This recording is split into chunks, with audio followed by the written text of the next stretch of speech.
Hello, everybody. Good morning, good evening, good night to everyone, wherever, at whatever time you guys are watching this. Welcome to episode 9. Um, it's been a long time since our last episode. Mostly this has to do with the fact that scheduling was a bitch as always. I had a lot of problems when it comes to like a lot of things back to back. Birthdays, sickness, dog stuff, family stuff. Now I got a break, but even then I might get interrupted because I'm having house repairs done. So yeah, a lot of things. It's been a couple of months. I think 2 months now. Yeah, sorry for the wait, but we're gonna jump right in. So last time we left off, we recruited, I believe we recruited Shale. Um, and before that, we did the Magi quest. We also recruited Zevran and Win previously, right? So now we got a pretty full gang for now. And this episode, what we're going to be doing is we're going to start Redcliffe's quest. So we're going to look for the Arl of Redcliffe. We're going to take, obviously, Alistair with us. We have a warrior. We are a rogue, so we obviously need a mage. The choice is between Wynn, who is our healing mage, and Morrigan, who is our battle mage. Now, I can't remember because it's been a bit more than a month. I can't remember took on our last quest. So I'm just gonna go off of vibes and I'm gonna take Indeed. I'm gonna take Morrigan and I'm gonna take Liliana. Indeed. Right? Yeah. We're gonna go off of vibes. We're gonna take Morrigan and Liliana. And wish us luck. So we're gonna head over to Redcliffe Village, a fishing village on the shores of Lake Callahan.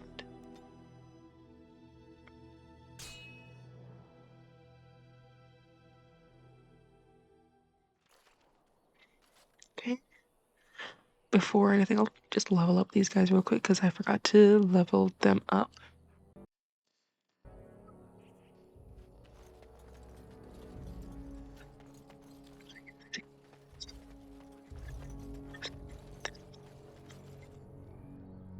Rough travels out here, eh? We even saw Darkspawn on the way in.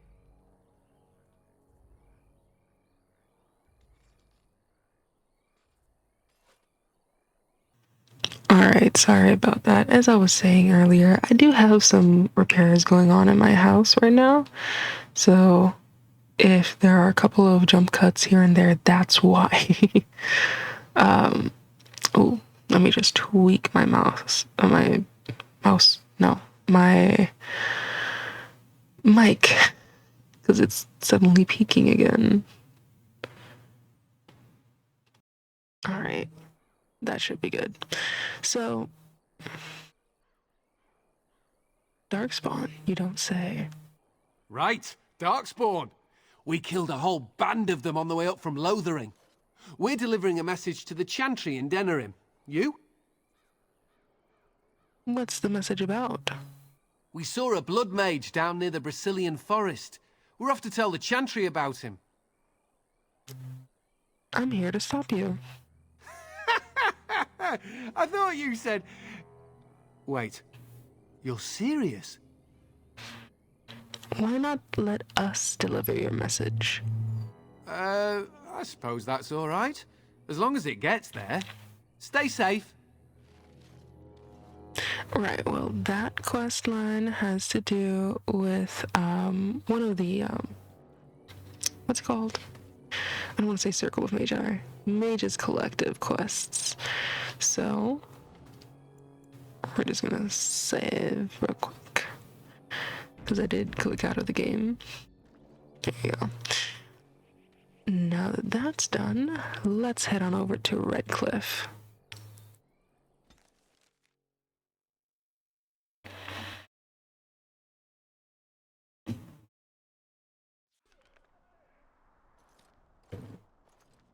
Look, can we talk for a moment? I need to tell you something. I, should probably have told you earlier.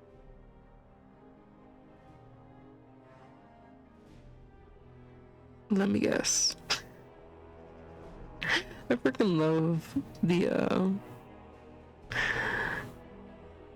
jokey lines. What's on your mind? I told you before how Arl Eamon raised me, right? That my mother was a serving girl at the castle and he took me in.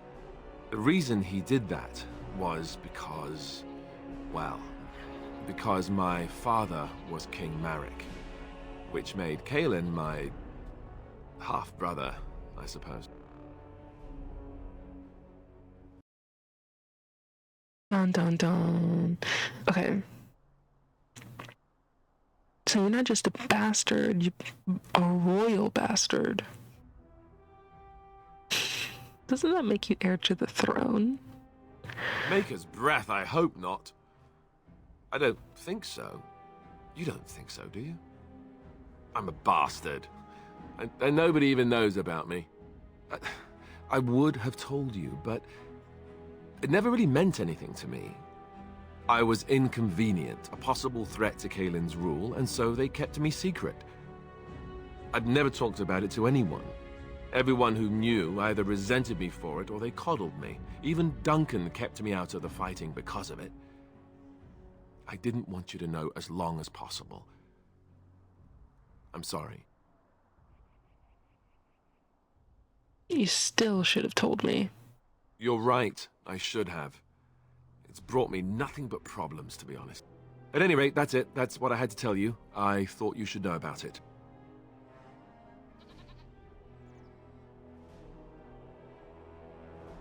Are you sure you're not hiding anything else?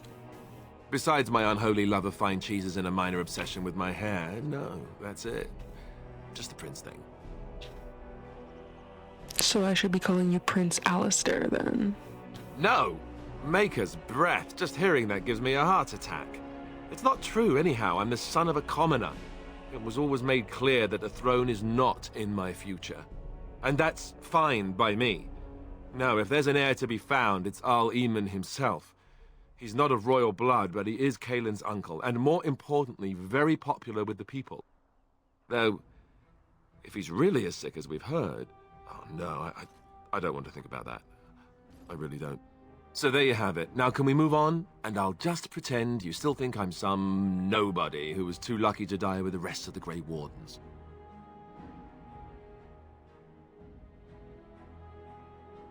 And what does that make me? Some nobody who was too lucky to die with the rest of the Grey Wardens. Welcome to the club. Gee, thanks. So, we have made it to Redcliffe. I forgot to check at the beginning of this. Yeah, we don't have any codex entries to read. That's good.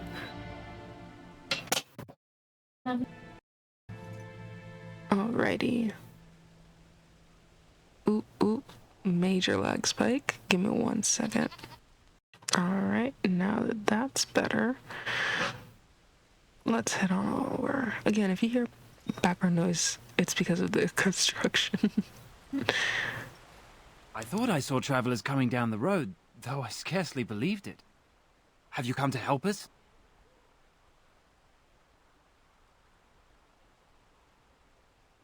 I'm on important business. I need to see Arl Eamon. The Arl? Then you don't know? Has nobody out there heard?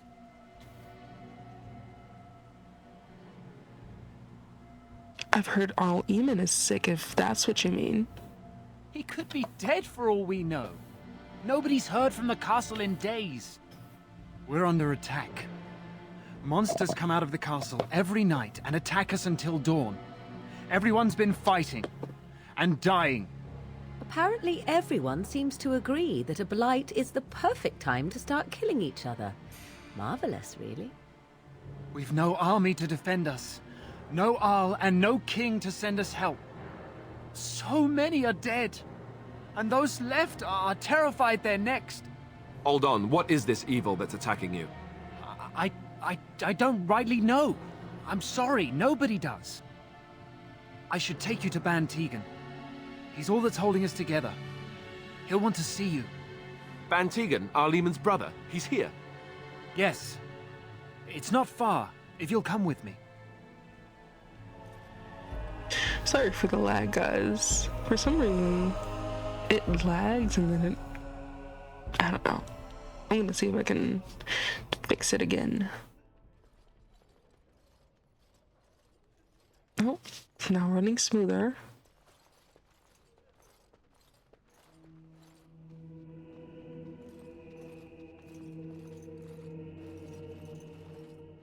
It's Thomas, yes? And who are these people with you? They are obviously not simple travelers. No, my lord. They just arrived, and I thought you would want to see them. Well done, Thomas. Greetings, friends. My name is Tegan, Ban of Rainersphere, brother to the Arl. I remember you, Ban Tegan. Though the last time we met, I was a lot younger and covered in mud. Covered in mud? Alistair? It is you, isn't it? You're alive! This is wonderful news. Still alive, yes. Though not for long if Tyrn Loghain has anything to say about it. Indeed. Loghain would have us believe all Grey Wardens died along with my nephew, amongst other things.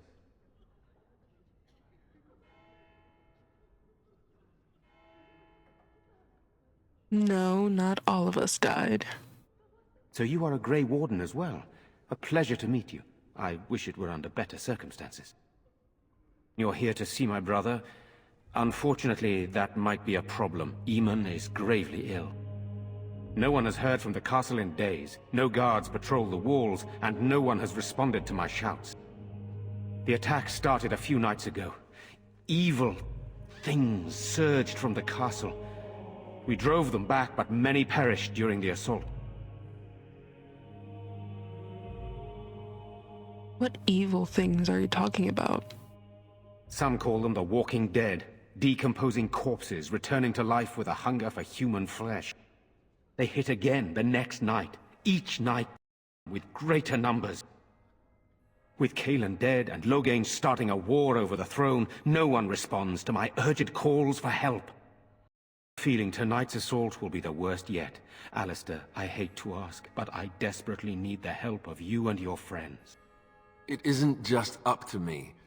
Though the Grey Wardens don't stand much chance against Loghain without Arl Eamon.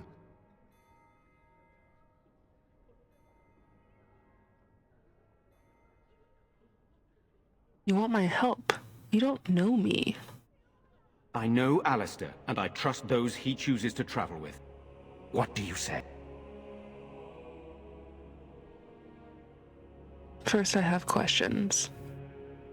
By all means. Isn't there a way into the castle to get at the source? The castle is closed to us, its doors barred. We could storm it certainly, but what would that accomplish? Our numbers are too few. We cannot throw men at the castle walls when they are needed to protect the village. Why don't you just evacuate the village? I tried. Our one attempt at an organized evacuation resulted in an immediate attack. Yesterday I found out these creatures attack those fleeing on their own, even during daytime. Whatever lies in the castle wants this village dead. What happens after tonight? Once the village is safe, we will try to enter the castle to find the source of this trouble. I've heard enough. Then you will help us?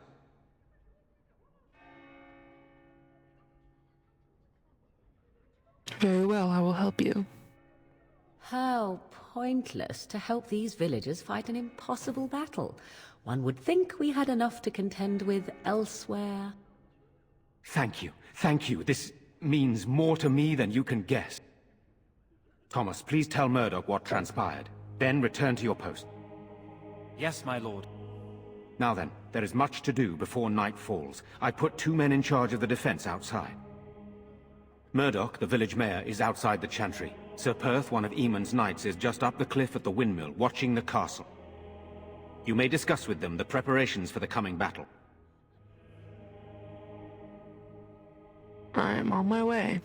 Very well. Luck be with you, my friend.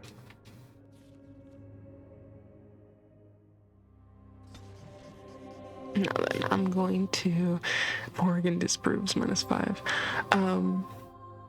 I'm going to fix the lag real quick, and I'll be right back. Alrighty, the lag has been fixed.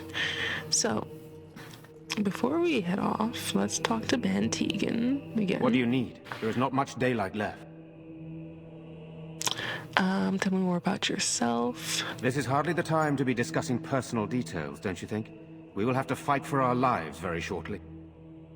Come now, is knowing a little bit about you too much to ask? I beg your pardon, my lady. Where are my manners? What would you like to know? What will you do if Arl Eamon is dead? I don't know. If Connor lives, he'll be the Arl, and I'll need to help him with it. If he's... well, I don't want to think about that. Why have you stayed? Why didn't you just leave? After the first attack, I wanted to go for help, but I couldn't just leave these people. The Bannon gear up to battle Loghain, while Darkspawn loom to the south. Loghain won't send anyone, so Redcliffe is on its own. Fair. Are you a skilled warrior? Skilled enough to know there are many far better than myself. Do you have any family yourself? Oh, you mean, am I married? No, I've never had the pleasure. If I did, I'd be lucky to find a woman as lovely as yourself. Ooh. Very lucky. Just so. Perhaps we should get back to the matter at hand. Good, then my secrets are still safe. I was worried for a moment there. He has the same sense of humor as Alistair. So, you have some of Arl Eamon's knights here? I have those few who returned from their quest. You know of this, yes? Their search for the Urn of Sacred Ashes? Yes, I question Isolde's decision to send so many knights in search of this relic. But I am a practical man, whereas she is a woman of great faith. Sir Perth was one of the knights sent on this quest. Perhaps you should speak to him if you wish to learn more. Why are you in the chantry with the villagers? Sir Perth insists. He wants me to be with the villagers, so everyone he needs to protect is in one place. I don't mind, to be honest. The point of all this is to protect the villagers, and I can do that best here. This is the last line of defense, should things go amiss. Do you need more men in here with you? We could bring some men in to stand beside me, but I'd rather keep the monsters away from the villagers if possible. So what happens after this battle is over? Hopefully we can find the source and stop it before it causes any more damage. With luck, we'll also find Eamon and be able to help him.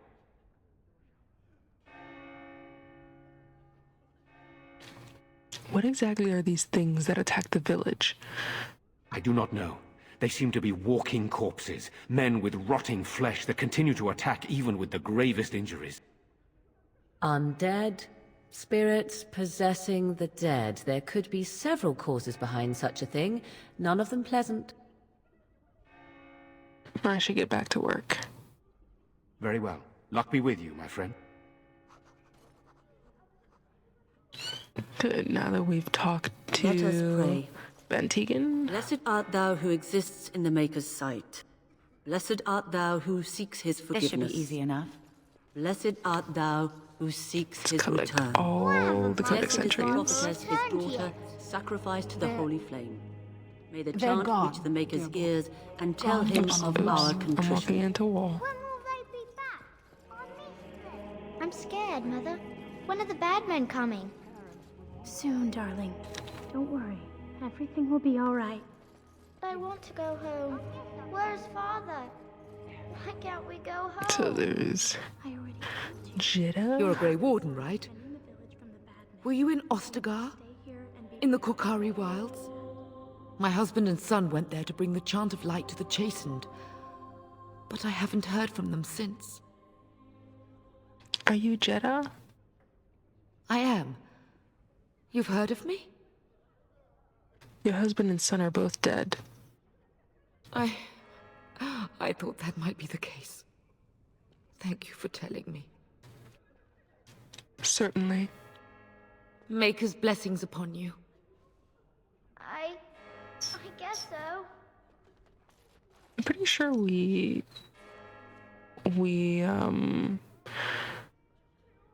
collected that.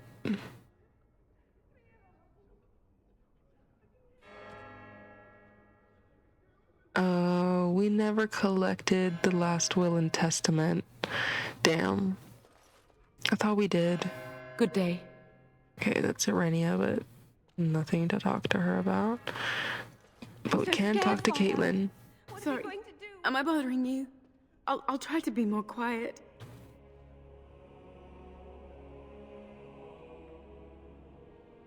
Are you alright? Why are you crying?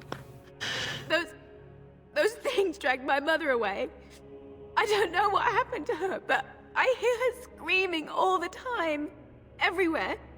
How terrible. You poor thing. I wish there was something we could do to help. And now my brother Bevan, he ran off. I don't know where he is. I'm so scared they got him too.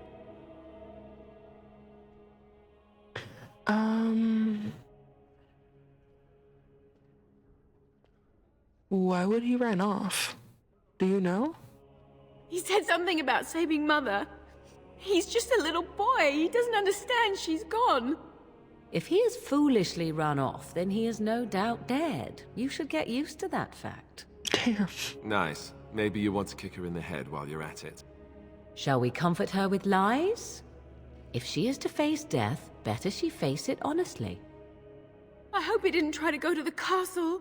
Oh, that would be awful. Don't worry, I'll look for him. You will? Thank you so much. Please find him. Silence, girl. Do you want the children to hear you? But night is coming.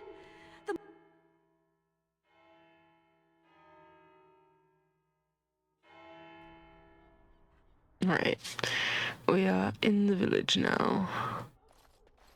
Ah, fresh air.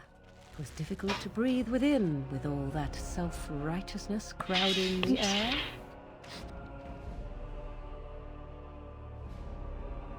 More fish. Walking corpses. Do you think it's something in the water? Alright, let's talk to Murdoch, the mayor. You know, we don't have the men we need. And their numbers just keep... So you're the Grey Warden, are you? I didn't think they made women Grey Wardens.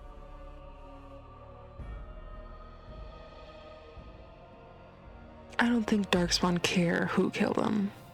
If you hadn't noticed, there aren't Darkspawn around these parts. Not yet, anyway. We aren't gonna turn aside anyone who wants to help, though. Don't take me for being an ingrate or nothing. Well, we do want to help however we can. You can trust us. Name's Murdoch, mayor of what's left of the village, providing we aren't all killed and hauled off to the castle tonight.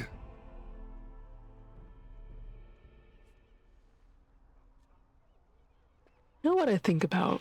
This is a on topic but off topic at the same time. I think about the fact that our main character and our merry band of do-gooders,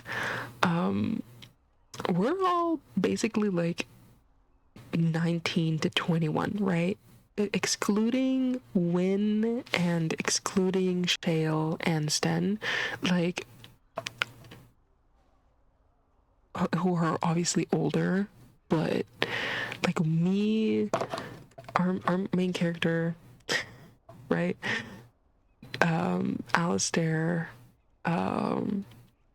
Liliana, Morrigan, Zevran, we're all like in that range between 19 and like 25, right?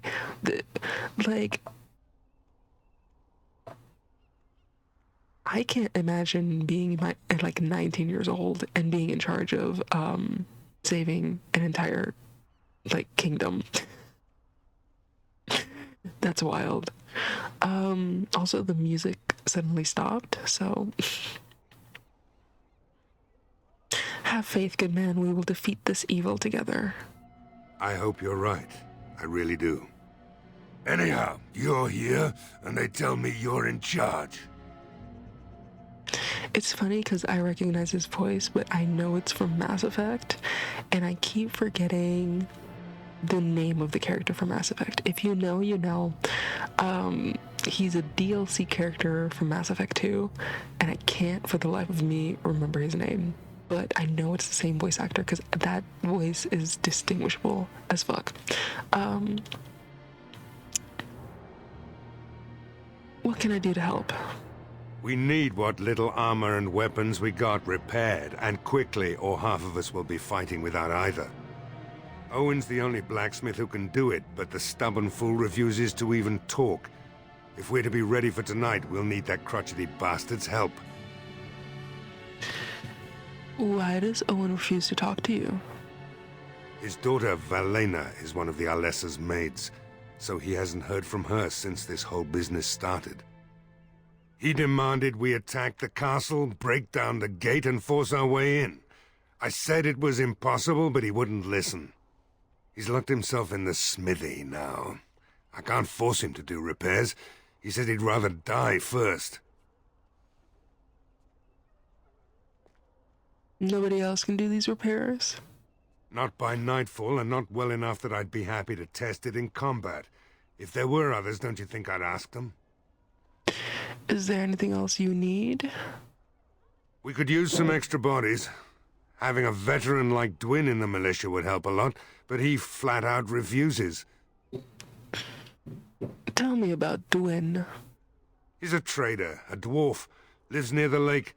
Locked himself up in his home with some of his workers, he has. Says he doesn't need any of us. We could use somebody with his fighting experience, but he won't come out. I want to discuss something else. Shouldn't you be trying to reason with Owen? How is morale? Morale's about what you'd expect. These men aren't soldiers. They're villagers defending their homes, and they're frightened. It would help if we had decent equipment. There weren't enough swords in Owen's shop, and the men's armor is nearly falling off. I don't think we're in any shape to fight. We'll do our best, of course, but, well, I have my doubts. I hope Owen has a change of heart. If we can get some good weapons, we might actually live to see tomorrow. I have some questions. Oh? Ask away. Where can I get supplies? If you want weapons and such, you'd go to the blacksmith, but there isn't much left there. There's nowhere to actually buy or sell things? Commerce isn't exactly our biggest concern right now, but you might want to speak to Lloyd at the tavern. I wouldn't trust him, though. Fair. Why have you been stationed here? We're the last defenders of them folks in the Chantry. The women, elderly, and the children. They're the ones we need to protect. No matter what happens, we can't let them evil things in there. If they die, the village is done. Tell me what's happened here. Don't rightly know. We heard the Arl was sick and getting worse, but after a while we heard nothing at all. A few folks went up to the castle to see what was going on. They couldn't get in. Nobody was there, not a soul. And then those horrid creatures attacked the village. They were everywhere, people dying. It was awful. Good thing Ban Tegan was here.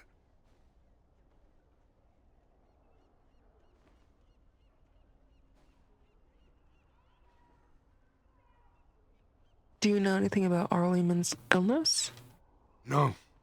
I know the Arlessa sent the knights out for a cure. You can ask Sir Perth about it. He was one of them. You didn't try running away?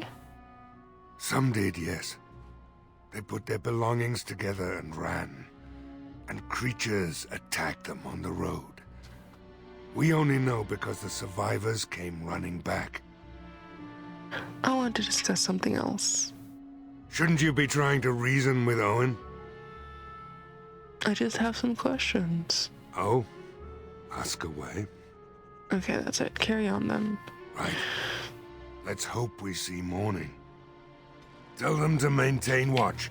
I don't want a surprise attack before the sun goes down. Yes, sir. What should we do until then? Pray, and hope for a miracle.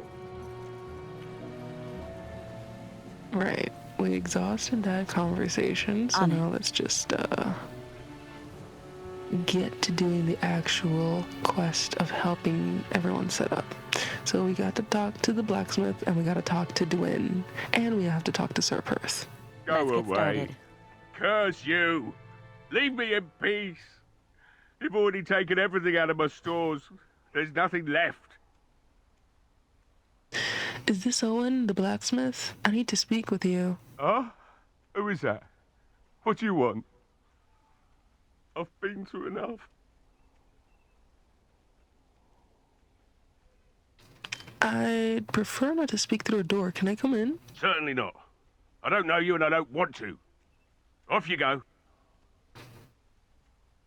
I just need some smithing done. If you didn't notice, the smithy is closed, the forge is cold, you've come to the wrong place. Please, I just want to talk to you.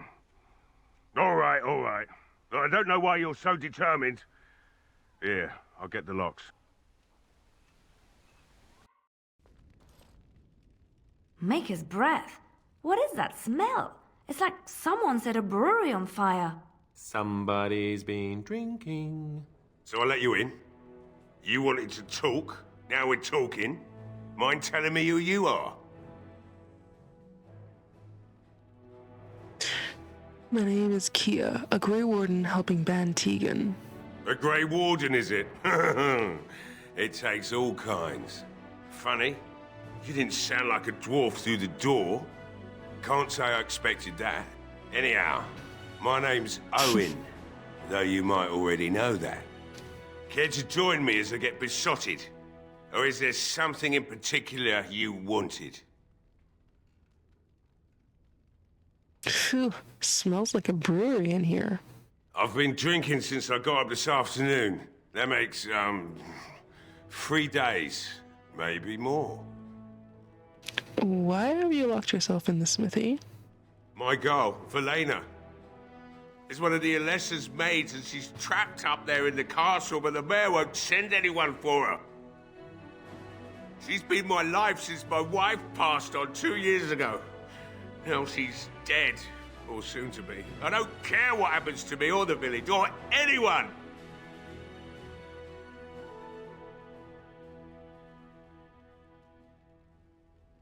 Or you could work to help save her. I'm an old man. Everyone knows we aren't making it through the night. Or are you going to save us? I think you can save yourselves. Is that so? Maybe it's the drink talking, but you almost sound like you believe that. It'd do me the world of good to think maybe someone like you could go in and find her. Provided any of us live through the night. What if she's dead? It would be better than going to my grave wondering. What about the militia? They need your help. If you look for Velena, I'll reopen the smithy and make some repairs for the militia. I can do that much. I'll do my best. Not good enough. Murdoch said the same damn thing, and I didn't believe him either. You were asking a great deal, you wretched little man. I want a promise. Promise me that you'll look for her. That you'll bring her back to me if you can.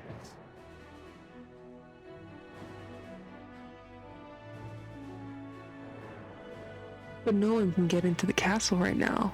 Eventually. They'll want to seek out the Arl and our lesser. And when they do, you go in and bring my Velena to me. I promise you I'll find her. I'll accept that. It's something to hope for, at least. Oh, lovely. Shall we next begin rescuing kittens from trees? Right then. Please. It seems I have some work to do relighting the forge, and I suppose I'll have to find some iron. Maybe at the mill. Oh, Murdoch just better send his men here as soon as possible if I'm gonna get to all these repairs and get them done by nightfall. If you need anything done, well, just let me know. I've got a lot to do now, so you'll have to excuse me. Right. Morgan disproves even more. Let me see.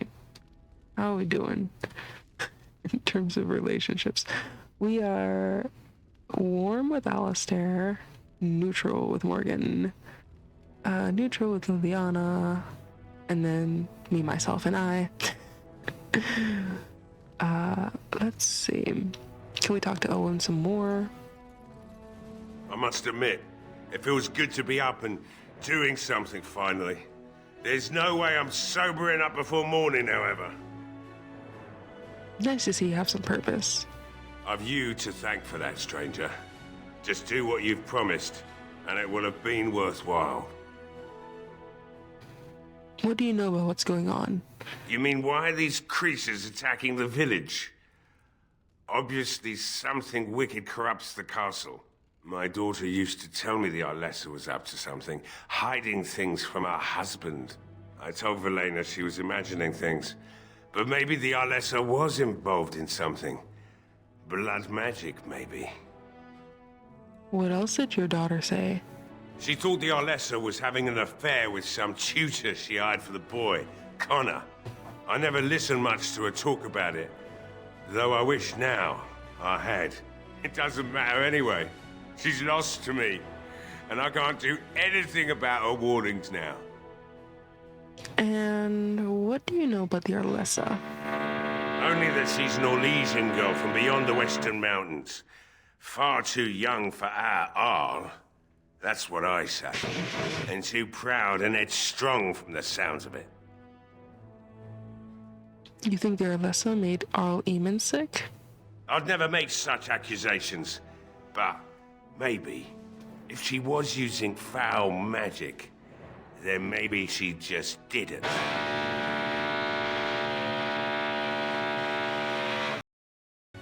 Construction noises. Sorry about that. Have you told anyone about this? Of course not. And who would I tell? And what good would it do now, eh? I just wish I'd paid more heed to my girl. I want to talk about something else. Like what? About your daughter. You promised you'd look for her in the castle once the night is over. I'll hold you.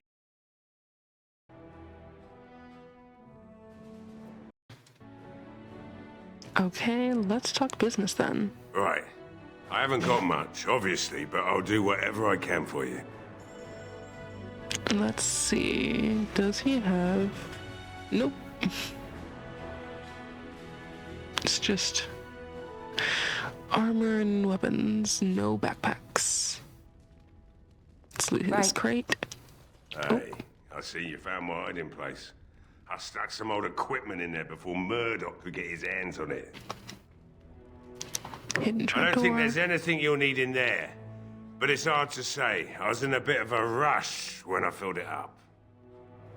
Couldn't the militia use this? Not if I'm going to repair the equipment they have. That stuff is old anyhow. Yeah, let me open it for you. I have the key.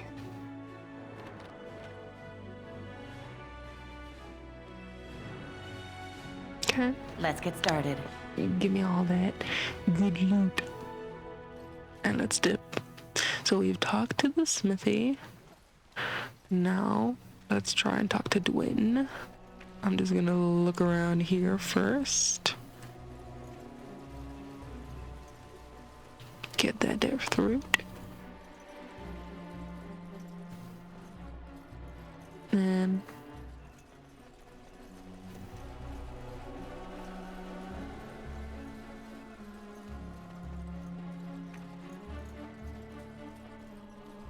Caitlin's home. Hello? Hello, hello? Legend of Calenhad, Chapter 1. There's a second floor here. Near the chest. Oh, that requires a key. And then we got Cautionary Tales, Codex entry. When you approach the dresser, something moves inside. You hear a shout, a short, surprised intake of breath, and then silence. Alright, noise has subsided for now. Hello? Hello, hello? Is someone in there? Go away. This isn't your home. This is my home. My home, you hear me? Bevan, is that you? How do you know my name? I'm Caitlin's friend. Did she tell you to take me back to the Chantry? Don't make me go back there. I hate that place. I hate it.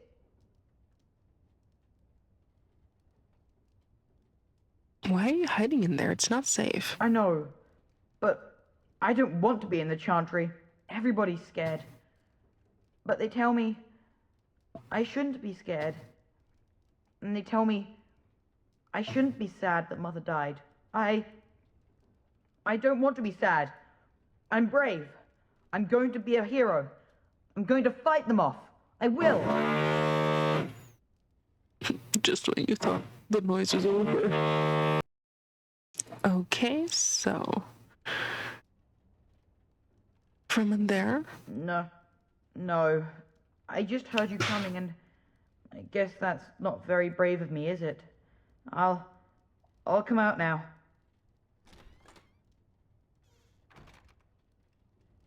All right, I came out.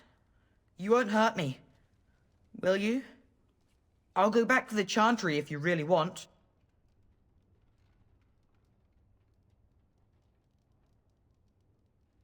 First, tell me what you were doing in there.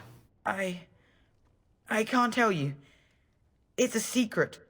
He's gay. Are you sure? Maybe I could help you.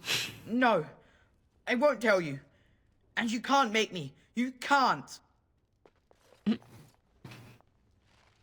Damn. So he ran off. Hopefully back to the Chantry.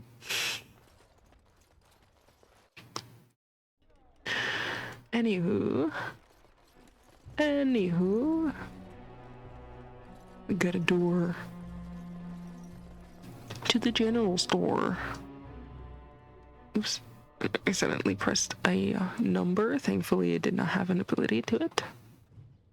Okay, we got a tattered shopping list. Lamp oil. Allow me. I could do that for you. No, you can't, Liliana. No, you can't. Because if I can't, then you can't. I have a higher cunning skill.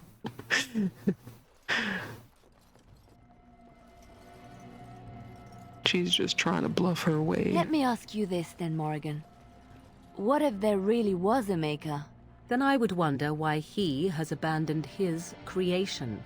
It seems terribly irresponsible of him. He left us because we were determined to make our own way, even if we hurt ourselves. And he could not bear to watch. But how do you know? You cannot ask him this. Perhaps he has gone to a new creation elsewhere and abandoned this as a dismal failure best forgotten. I do not need to know, because I have faith. I believe in him and feel his hope and his love. Faith. How quickly those who have no answers invoke that word. How can someone who practices magic have so little capacity to believe in that which he cannot see? Magic is real. I can touch it and command it, and I need no faith for it to fill me up inside. If you were looking for your higher power, there it is. But only if you can control it. I do not envy the loneliness you must feel at times, Morrigan. Leave me be. Loneliness would be preferred to this endless chatter. I'm gonna talk with Ivan real quick because he barked. And I often take that as a sign that he might be able to find something. Also, he deserves all the belly rubs in the world. Do you see anything interesting? Okay, he found a dirty pair of silk pantaloons. Nice. Ha! One can never have too many pairs of pantaloons.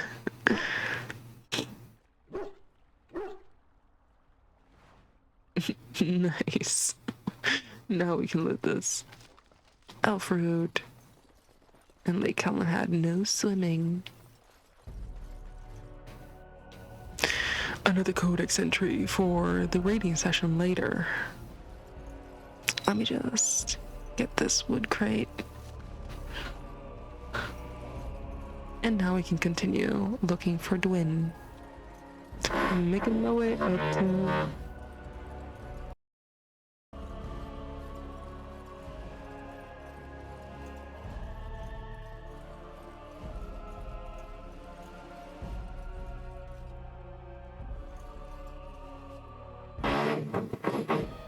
Right, I was gonna mute myself, but we found his house earlier than I thought.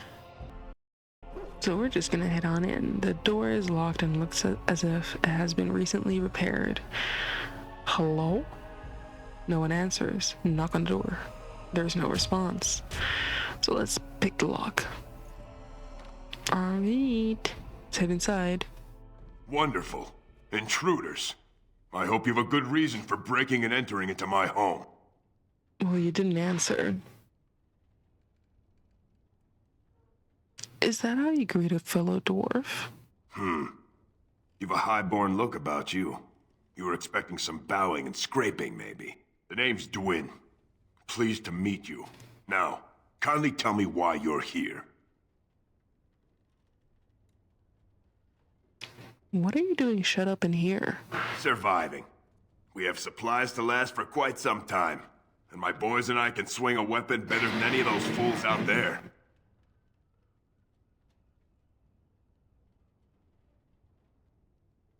You should be out there helping defend the village. Why? When did this town ever rush to my rescue?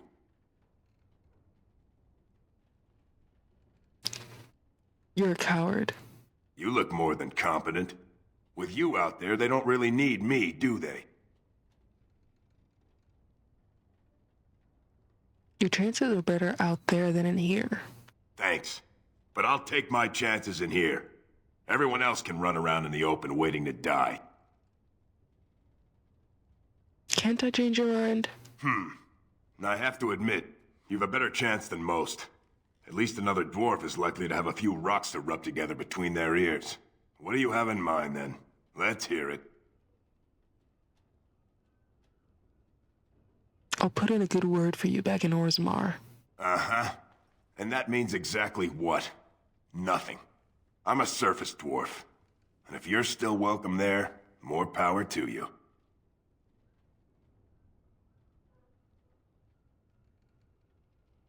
I'll put in a good word for you with Van Tegan or the Arl.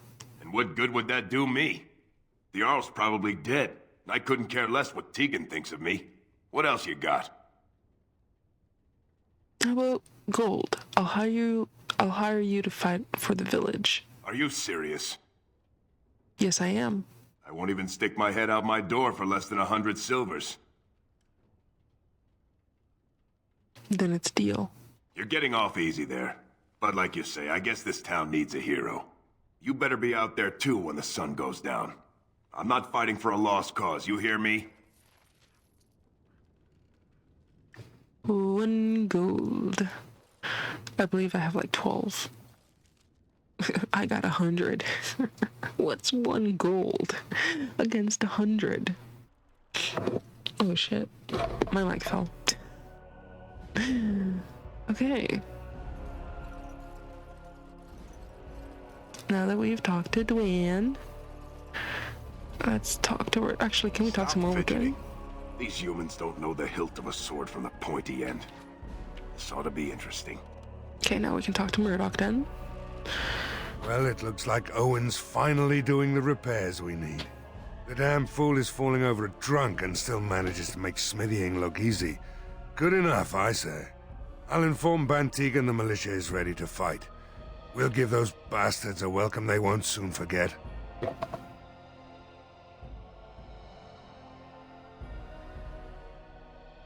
I still need to talk to Sir Perth. You'll find him and his men at the mill by the bridge, to the north. I'd like to talk about Dwyn. Thanks for persuading him to come out here. He's going to be a great help. I just know it. I'll be back. I need to check on something. I have a good feeling about tonight. Tonight. There's a party on the rooftop, top of the world. Making my way uptown. So now we get to get this death root. And I am not ashamed to admit that it took me a stupidly long time to figure out that this is a path up to this crate. As you wish. I think it took me up to my third playthrough to figure out how to get up here. I'm not ashamed to admit it, and the only way that I figured it out is because I googled it, because it was bothering me. Let's go up here to Tavern. Okay, if we can... You know, maybe this isn't the best time to be thinking about this, but I've something to ask you. Chances are we'll be heading to Denerim soon, and when we're there, I wonder if we might be able to look someone up.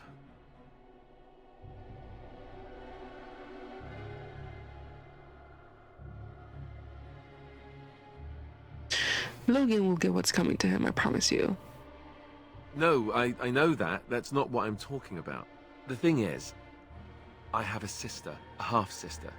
I told you about my mother, right? She was a servant at Redcliffe Castle and she had a daughter.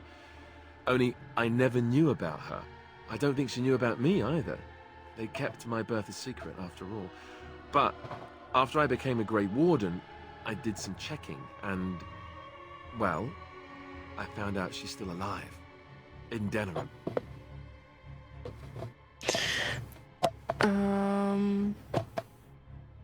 Have you contacted her? No. I thought about writing her, but I never did. And then we were called down to Ostagar, and I never got the chance. She's the only real family I have left. The only family not also mixed up in the whole royal thing. I've just been thinking that maybe it's time I went to see her. With the Blight coming and everything, I don't know if I'll ever get another chance to see her. Maybe I can help her. Warn her about the danger, I don't know. Okay, my headset is running out of battery. And the construction started again. Alright, hopefully construction isn't hurt as much here.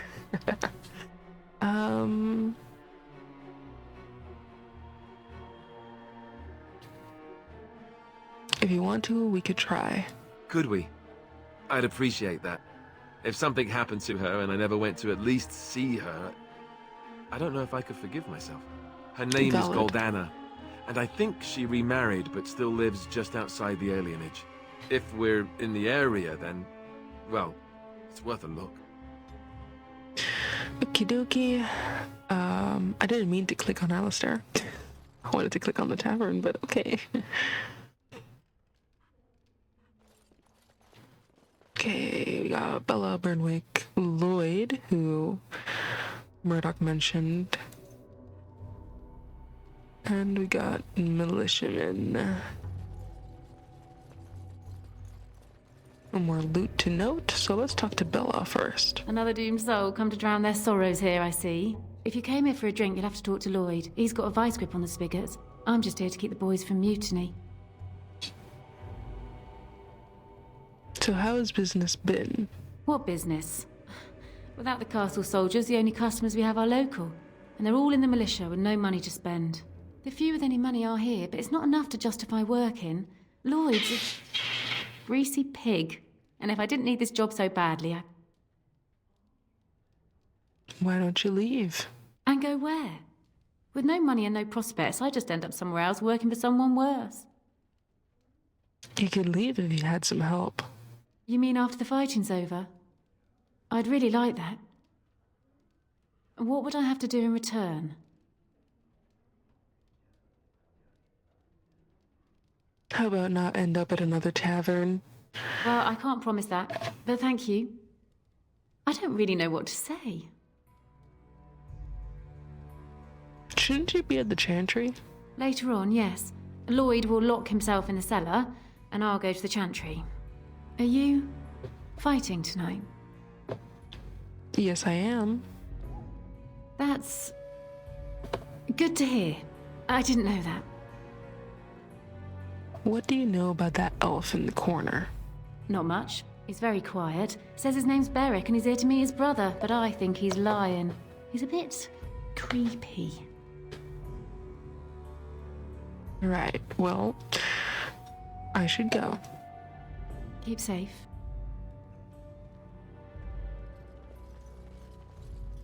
Not looking for company.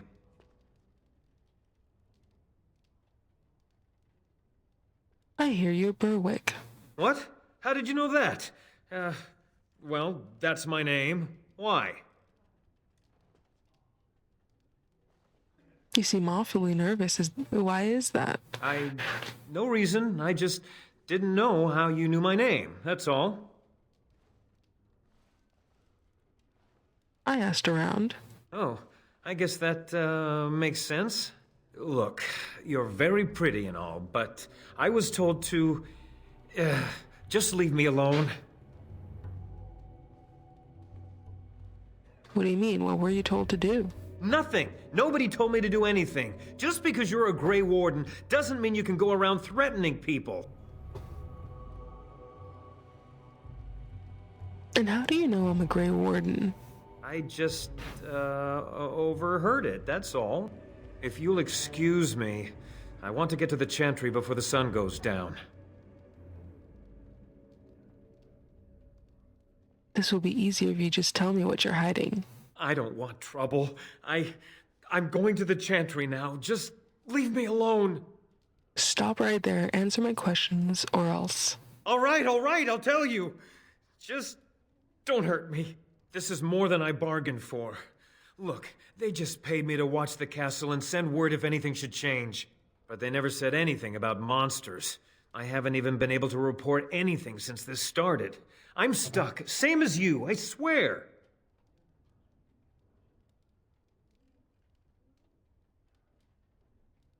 Who are they? Who hired you to do this? A tall fellow. I forget his name. He, said he was working for Hal. Arl Hal. He's an important man, Tyrn Loghain's right hand. So I didn't do anything wrong. What are you supposed to be watching the castle for?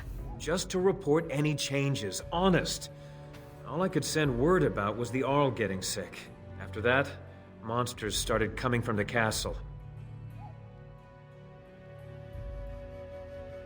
So you know how this happened? Tell me now.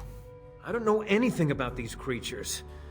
When the Arl got sick, I got scared that people would think I was involved. But I swear I don't know anything about it. They sent me to watch. Maybe they knew the Arl would get sick. I don't know. How do I know you're telling the truth? Here, this is a letter from them. It has instructions and everything. Keep it. Do whatever you want with it. I just thought I was serving the king and making a bit of coin on the side. You have to believe me.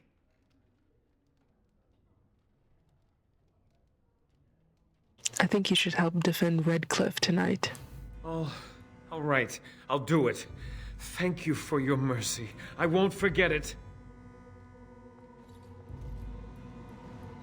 All right. Now we can talk to Lloyd. Hello there, friend. Can't say we've ever met before. Stranger to the village, I take it. Haven't had many travelers lately. All this nonsense is bad for business. Bet you regret coming, yes? Not at all. Brave words. Brave words. Well, we'll see when night falls, won't we? So, what'll it be? You are here to drink, I hope? Who are you, anyway? Name's Lloyd. We don't get many dwarves out here. Occasional trader, maybe. You're a smith. I hear old Owen could use a replacement. Not all dwarves are smiths, you know. I suppose. Never thought about it much. Something else I can get for you? Let's see what you have. Right, I've got some supplies too, in case you're interested. With the store closed down, it doesn't hurt to pick up some of the slack, eh? Right. Get all the health poultices in the world. Thank you. I got some money to spend, so why not spend it? Also, I'll take the recipes. I'll take a good chunk of this. Thank you. Flasks are always what do me in the end when I'm trying to make poultices. Anyway. Hey, what can Lloyd get you? Answer a few questions. Fine. Make them quick. Why are you still open? I'm not abandoning my tavern because of a few monsters. The second I'm in the Chantry, Murdoch and his men will be here drinking all my ale. What do you know about what's happened here? Not a lot. Castle guards stopped coming in about a week back. It's unusual, too. They were my main source of business. After a few days, I thought it strange enough to ask. But nobody heard anything. Anyone going up to the castle didn't come back. When the first attack hit, I locked myself in the cellar. I say we just wait for help to come. Let's talk about something else. Something else I can get for you? Okay, nothing else to talk about. Let me Fine. just ask. Make them quick. The elephant in the room. Shouldn't you be helping defend the village? Why? When them creatures attack, I lock myself in the cellar. Just batten the hatches and wait it out. What's the point in getting myself killed with all the rest of them? If that makes me a coward, then I'm a coward. Either die fighting in the militia, or die now. Your choice. You're not gonna murder me in my own tavern. I'll take my chances. You really shouldn't gamble with your life. You might lose. Hey, look, see, 80 silvers. I could pay you to protect me. There's no need for any unpleasantness.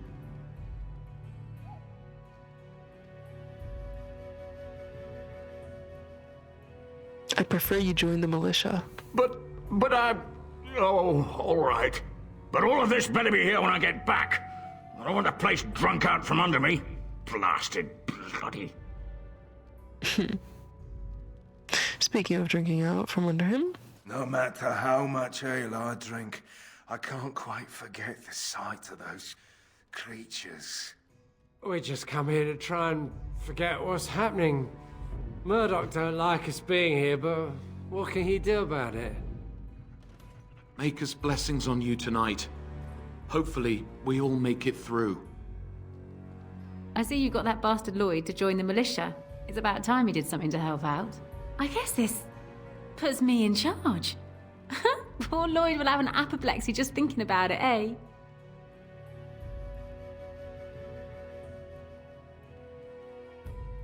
So how's business been? What business? I close up, but it gives the militia a place to take their minds off tonight. Me too, I suppose. I should go. Keep safe and come back anytime. I won't lock up until near sundown. Right. Let's talk to Sir Perth then.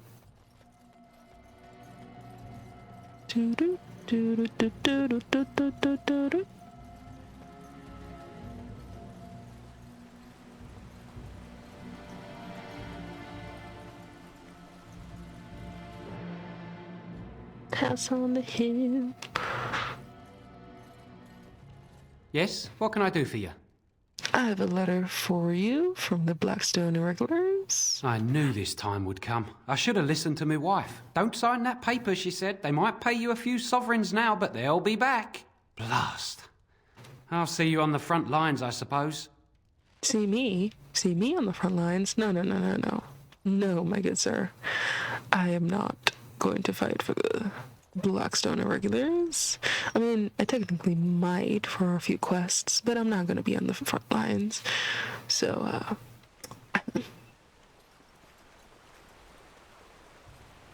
I won't be seeing you anytime soon. Oops. Okay. So tell me, Was the Tower of Magi everything you thought it would be? Abominations running rampant. Templars ready to slaughter every mage in sight. Yes, it rather met all my expectations. You don't think you might have been better off getting your training there, instead of whatever your mother taught you? You're right. My mother didn't nearly have as many abominations running about. That certainly my education. I'll give you that one. I'm so relieved.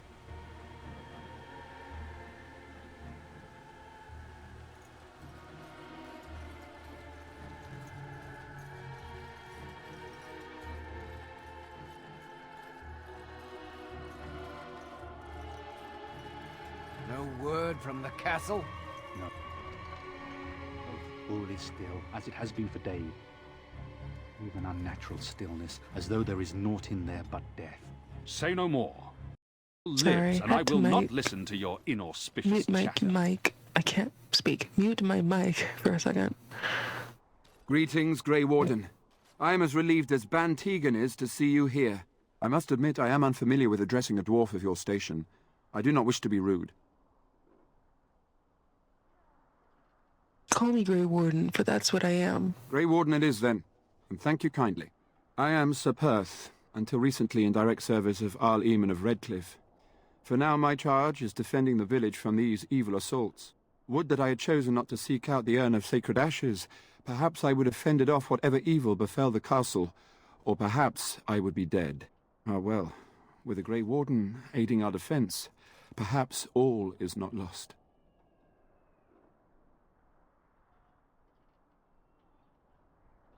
Is there anything I can do to help? We have sufficient armor and weapons, but my knights are too few to stand against the monsters without assistance. Perhaps you could approach Mother Hannah in the Chantry for some holy protection against these evil creatures. Otherwise, I do not know what else you could provide beyond your own talents. We're as prepared for the onslaught as we could possibly be, all things considered. Is there anything else you need? No, nothing comes to mind. If you have not spoken to the Mayor, Murdoch, you should. His militia is far more in need of aid than we are. Have you considered using the oil in the village store? No one told me of this. Oil, you say? How much exactly? Enough to set many monsters aflame. Assuming that would hurt them. Yes, I see what you have in mind. That might be effective, if used carefully. Yes, excellent idea. I'll send some men to collect the oil. We'll use it to slow these creatures down. Have you anything else to ask me in the meantime? I have some questions for you. Ask me whatever you wish. Where can I get supplies? I'm not sure. Murdoch mentioned a blacksmith in the village, but I believe the militia is using everything he had. Beyond that, you might try the village store. It's locked up, but there may be items of use still within. I do not know. And what about the tavern? Ugh, a fellow named Lloyd runs it. He refuses to close and evacuate to the Chantry. I suppose he might still have something to sell you, though I wouldn't encourage dealing with a fool. He's a profiteer and nothing more. Tell me about the quest for the sacred urn. When the Isle fell sick, we were at a loss. Nothing worked to cure him, and he just kept getting worse. Finally, our lesser Isolde came up with a plan. The Urn of Sacred Ashes is a legendary artifact said to hold great healing powers. If found, it might save him. According to the legend, the followers of Andraste brought her ashes back to Ferelden to hide them from the Imperium. We knights volunteered to seek it out. Few of us have returned. Many are still out there, unaware of what is happening here. Just what was the Arl sick with? We were never certain. He thirsted for water and then grew weaker and weaker. We brought in a mage, but even that did nothing. The Arlessa believed he was cursed and that we needed the power of Andraste herself, or he would surely perish. Why did the Arlessa believe anyone could find the urn? The Arl once employed a scholar, Brother Genetivi. He had proof the urn was in Ferelden, or so I was told. Can no one find the other knights and bring them back? Eventually, perhaps. The ones I have here were those near enough to recall within the last few days. I only returned myself because I was passing by Redcliffe and heard the news of strange attacks. So the knights left the castle defenseless? Not at all. A great number of soldiers remained in Castle Redcliffe. I wonder if they perished there and were transformed into these things. The thought chills my blood. I want to discuss something else. As you wish. What is your status? Although we are far better equipped than Murdoch and his villagers, we knights are too few. Things will be grim after sundown. Overall, my fellow knights are nervous about the coming battle. Death is almost certain, but we will fight and die valiantly if that's what the Maker demands. I have some questions. Ask me whatever you wish. Tell me what's happened here. You know about as much as I do. I returned a day before the attacks began, having heard strange rumors about the abandoned castle. I was the only knight to survive the first attack. Since then, I found others returning from the Arlessa's quest. Until we get to the source of this evil, though, I do not think it will stop, and I don't believe we will be enough. Carry on. As you wish, Grey Warden. Make a watch over you. Loot this real quick. Ah, it's sort of like coming home again. But with more undead. Yes, yes, very lovely. Let us soak in the vista before the massacre begins. Ooh, a windmill. I once took a ride on the sails of a windmill. Didn't turn out well. Alright then, let's go to the Chantry, ask for that blessing that the knights want, and then we can make our stand.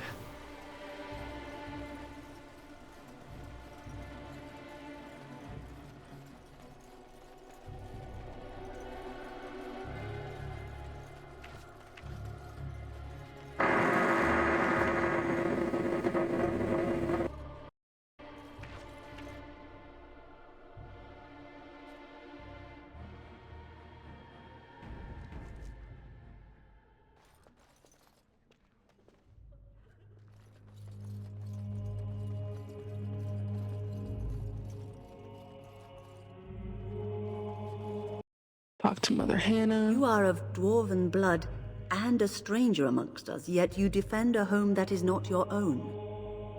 We are grateful for that.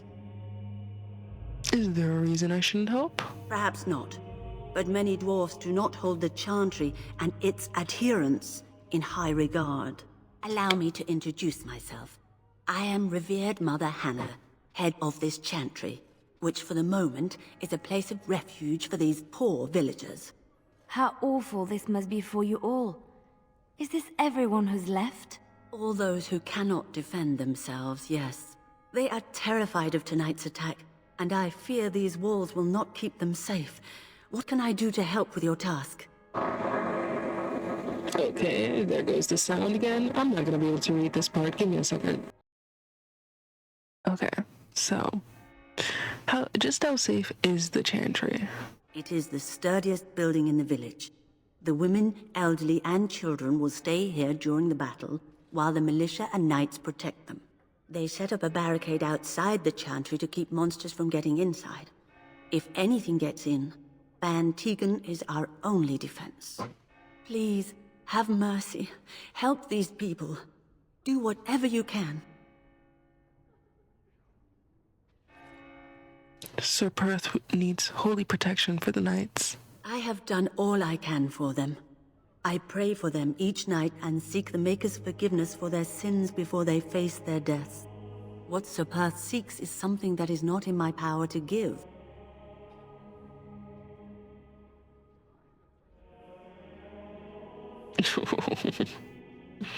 What do you mean? Sir Perth believes that I can protect them against these creatures, a shield only the Maker can provide, and that I withhold this power. Does he not realize that it is his faith alone which must sustain him? It is faith alone which will bring the Maker's aid.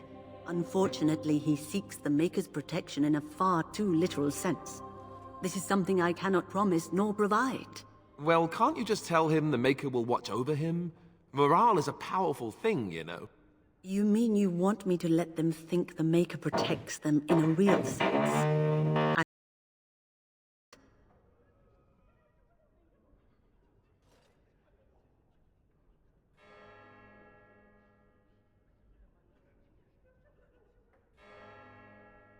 I suppose if they believed in the Maker's power, that belief would inspire them somewhat. It just seems like trickery. Very well. If it keeps them alive, I will do what I must. Number of silver-cast holy symbols. Tell Sir Perth that he can have them, and that wearing them will confer the Maker's protection. Now please, let me tend to these poor folk. I must do what I can, and I suggest you do the same. Right. We have gotten the holy symbols, the blessed symbols for the knights, quote-unquote blessed symbols. Now we can talk to Caitlin. Bevan said you were the one who found him. I can't possibly repay you. Just stay safe, both of you. The Maker sent you. I just know it. Thank you again. And we can level up more again. Just gonna boost her magic.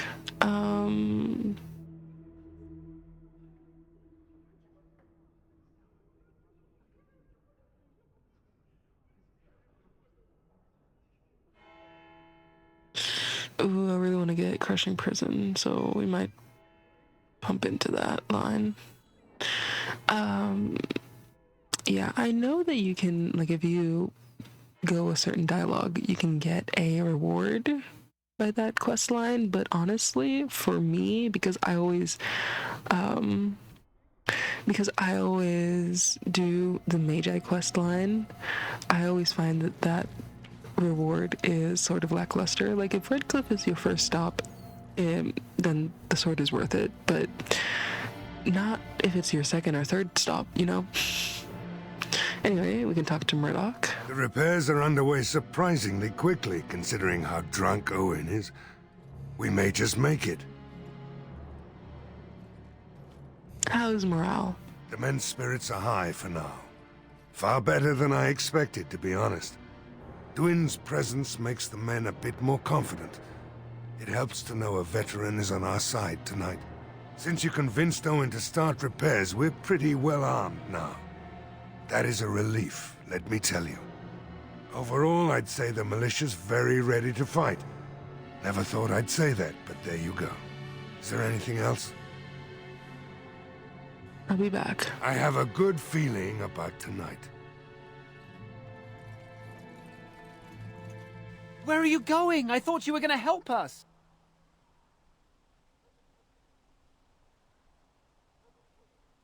I'm not going anywhere.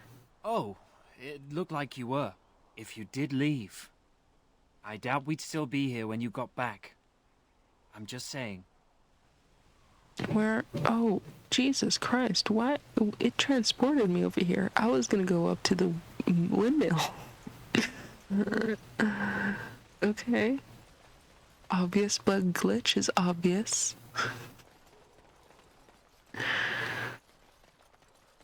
Let's talk to, Sir Perth. The Knights of Redcliffe are ready to fight at your disposal. You said you wanted holy protection? Have you spoken to the revered mother? Has she offered anything? Mother Hannah has some holy amulets. Would those do? Must we do this? The faith that will protect these men must come from their heart, surely. If they are the same as the symbols worn by their priests, well, that would more than suffice. You think it would actually help? Of course I do. These are Maker's symbols. What better protection could we ask for? I will send some men to collect the amulets. Please give my regards to Mother Hannah for seeing some sense at last. Is there anything else you need? No, nothing comes to mind. If you have not spoken to the Mayor, Murdoch, you should. His militia is far more in need of aid than we are. As you say, we are prepared to meet the enemy here when they come. Maker, prepare us. We shall be victorious. The Knights of Redcliffe are ready to fight at your disposal. I'm ready to make my stand. There is still time before the sun goes down. If you have not yet spoken to Murdoch, or if there is anything you have planned... No, I'm ready now. Good luck to you then, and may the Maker watch over us all.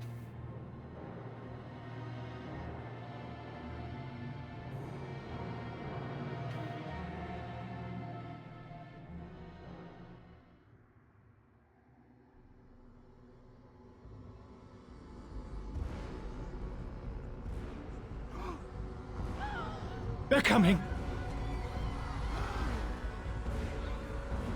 Get to your positions! Make ready!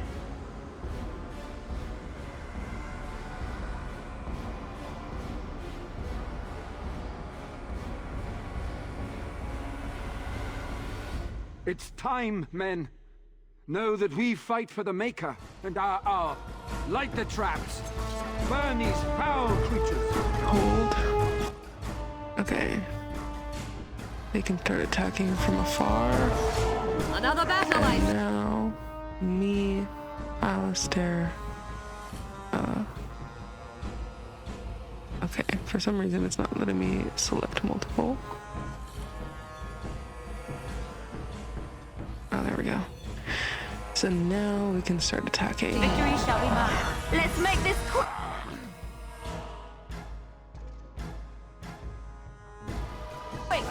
I'll try to be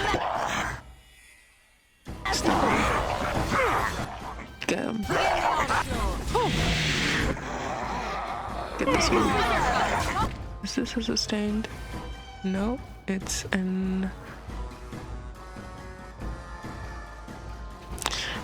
It's an activated attack.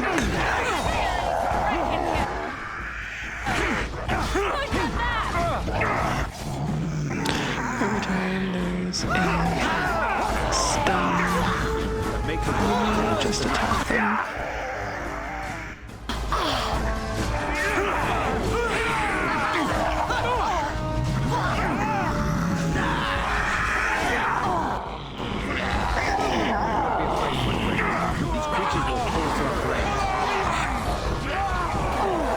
Step in the fire, goddammit.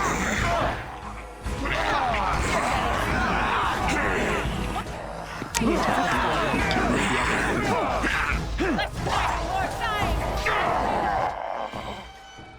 Let's get started. We can win.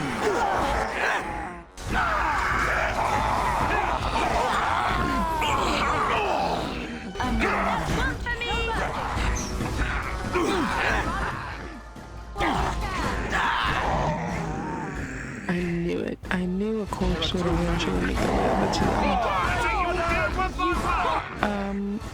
I just realized that they're stuck with the position.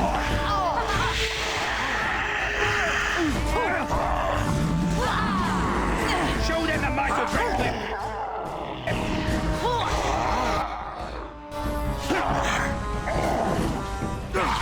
The monsters are attacking from the lake! They're attacking the barricades! We need help! Knights, stay here and guard the path. Come on! We need to hurry! Okay. Quick save. Let's go. Let's go, peoples. People.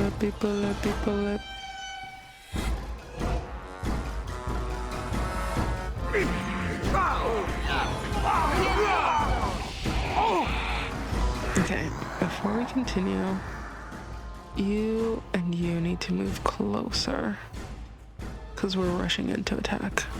They'll never know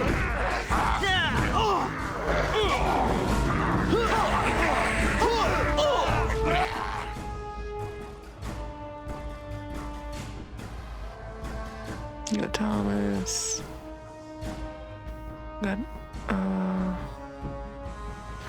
Lloyd and Murdoch. Okay. Cool.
I think Lloyd is dead, which is fine. We're not gonna miss Lloyd.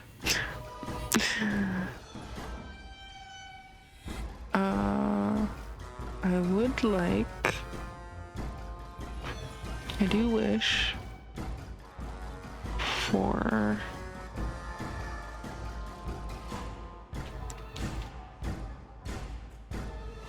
Let's see, do we have an AoE? We don't. That's fine. It's fine. We'll figure something out. Weapons at the ready. You're getting Let's get started.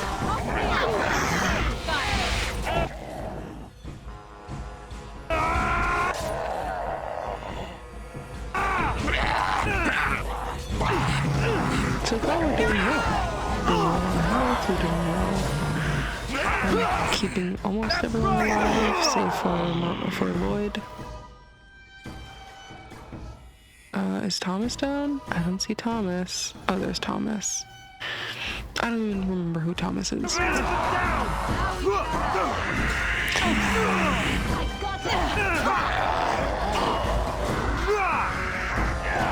Isn't Thomas the guy that received us at the village at the beginning? Isn't that him? I think you have a chance. There's Thomas. There's Lloyd. Lloyd's dead buddy. Can we heal Murdoch? Where's Murdoch? Heal Murdoch.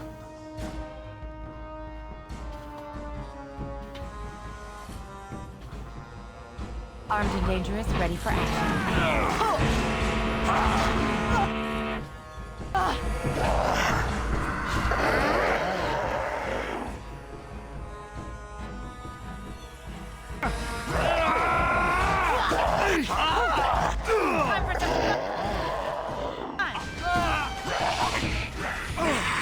Let's make this quick, shall we? Bibs, I'm gonna need you to do a Dread Howl right now.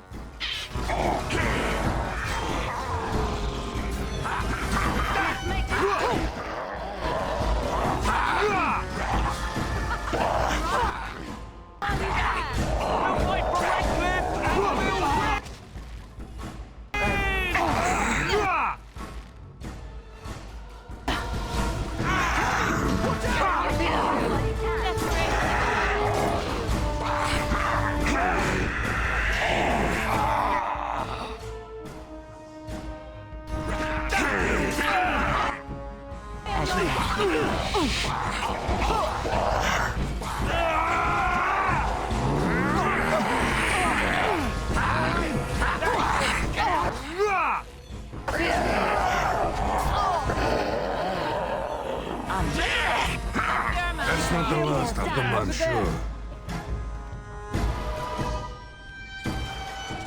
Save.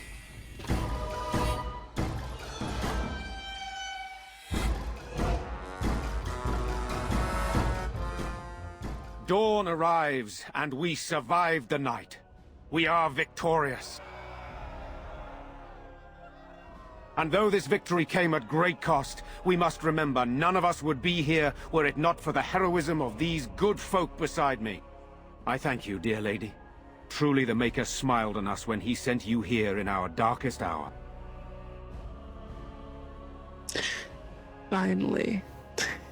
A lot of the times when I play this questline, Murdoch dies on me.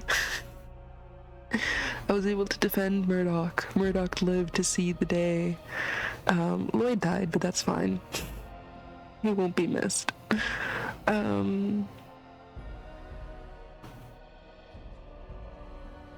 was happy to defend the village. Let us bow our heads and give honor to those who gave their lives in defense of Redcliffe. Sir Perth, valiant knight in the service of Arl Eamon of Redcliffe, we salute you. You and so many others who have perished here, walk with he who is your maker. Long may you know the peace of his love. I didn't even know Sir Perth died. God damn it. It's either Sir Perth or Murdoch. God damn it. May their ancestors give them welcome. With the Maker's favor, the blow we delivered today is enough for me to enter the castle and seek out your Arl. Be wary and watch for signs of renewed attack. We shall return with news as soon as we are able. Now we've no time to waste. Meet me at the mill. We can talk further there. Right. So we have survived the siege of Redcliffe. I'm gonna do a bit of a small round. See if there's anyone to talk to. I believe not, but... There are many gone who we must honor. But we must also remember those who aided us in our darkest hour. Do a small round, then we're gonna read the codex entry. Ooh, Chanter's Ward. Caravan down. Sister Giselle posts. Unfortunate news have arrived that the Darkspawn have extended their incursions into areas previously thought safe for travel. A runner from a border caravan brings word that they unknowingly passed into infested territory and were being tracked by several unseen creatures. He was dispatched to seek help and does not know the fate of his fellows or the viability of the trade route. Travelers in the area are urged to be cautious. Any with the ability to rescue or determine the status of the troubled group will be rewarded. Brothers and sons. Sister Rana posts on behalf of her neighbors. The Darkspawn incursions in the south have made for difficult communication even through official means. The relatives of the conscripts in Company East Hill have beseeched me to deliver word of their brothers and sons. I have no means to do so, but can point a traveler of stout heart in the proper direction of their recent engagement. To any who are able to find their loved ones, I offer what little silver they have been able to entrust to the board, as well as the sincerest gratitude of the Chantry. Skin deep. A runner sends this request from Knight Commander Thames. While the reports I have heard no doubt suffer from exaggeration, the observed creatures assaulting Redcliffe trouble me greatly. If we are to properly combat these unnatural agents and prevent their reoccurrence, the mages bound to my service will require carefully prepared samples of flesh and study. Thereafter, should a deployment occur, we will be well briefed. Should a deployment occur, we will be well briefed.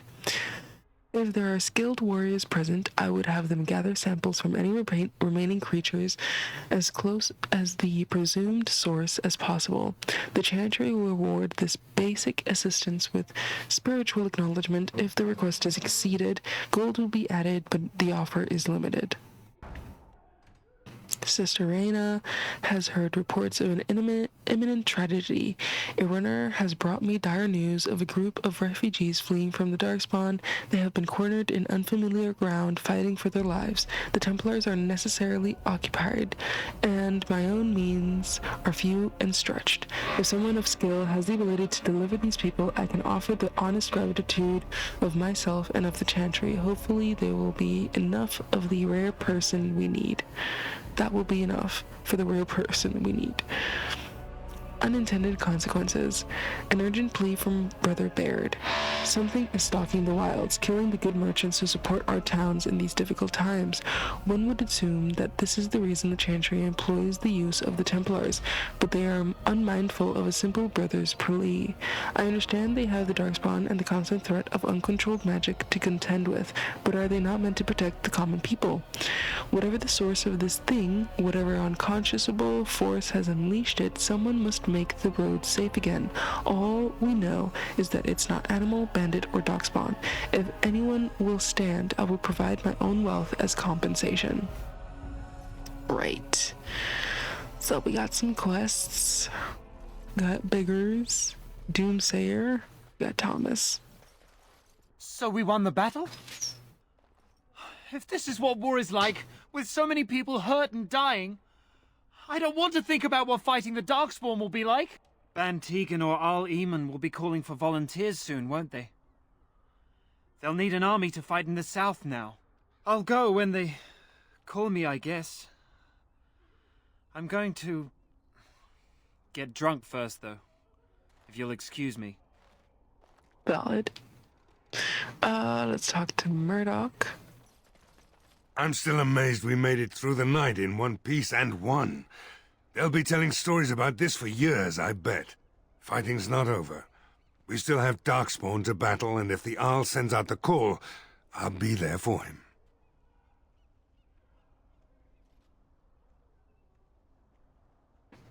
I could use a good commander myself. No offense, but I've lived under the Arl my whole life. I'll fight when he calls me, or when I absolutely need to, and that's it. If you'll excuse me, I think I'll offer the Maker a bit of thanks for not choosing to be a wrathful god today. Good luck to you. The end is upon us. The dead rise, and foul magic spreads across the land. Horror awaits those who perish outside of the Maker's forgiveness. Repent your sins before death! Beg for the Maker's divine forgiveness! Have you repented your sins? I have. I have repented. Oh, Maker! Forgive me my sins! Forgive my fellow brothers and sisters! Look upon us with kindness as we are swallowed by the darkness! Perhaps you need to spread the word further. You're right! The soldiers need to hear this! The ones fighting against the king! They must beg for forgiveness! They must repent! I will go and tell them! I will tell them salvation is possible! He's probably gonna get killed. Depends on who he talks to. Oh. I was about to say, why is Good to he see you in one piece. gearing up? Do you have news of Velena yet? He was ready to squabble up for a second there. Nope, not yet. Well, I'll give it some time. Now's the best time to go into the castle, though, and see for yourself. Remember, a promise is a promise.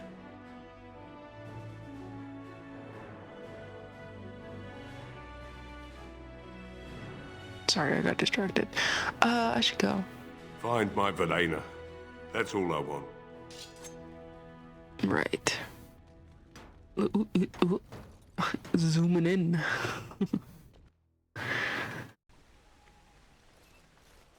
Okay. Ooh, there's a Blackstone and Regulars box. Ooh, there's a beggar here. Okay, I can't talk to the beggar. Can I? Nope. Blackstone and Regulars box.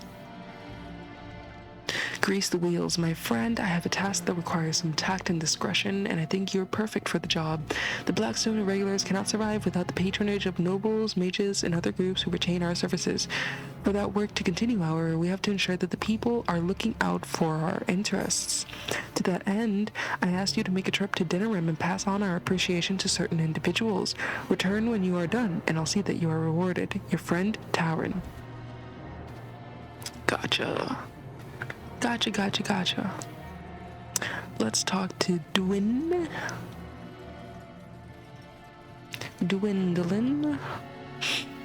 There's a villager there.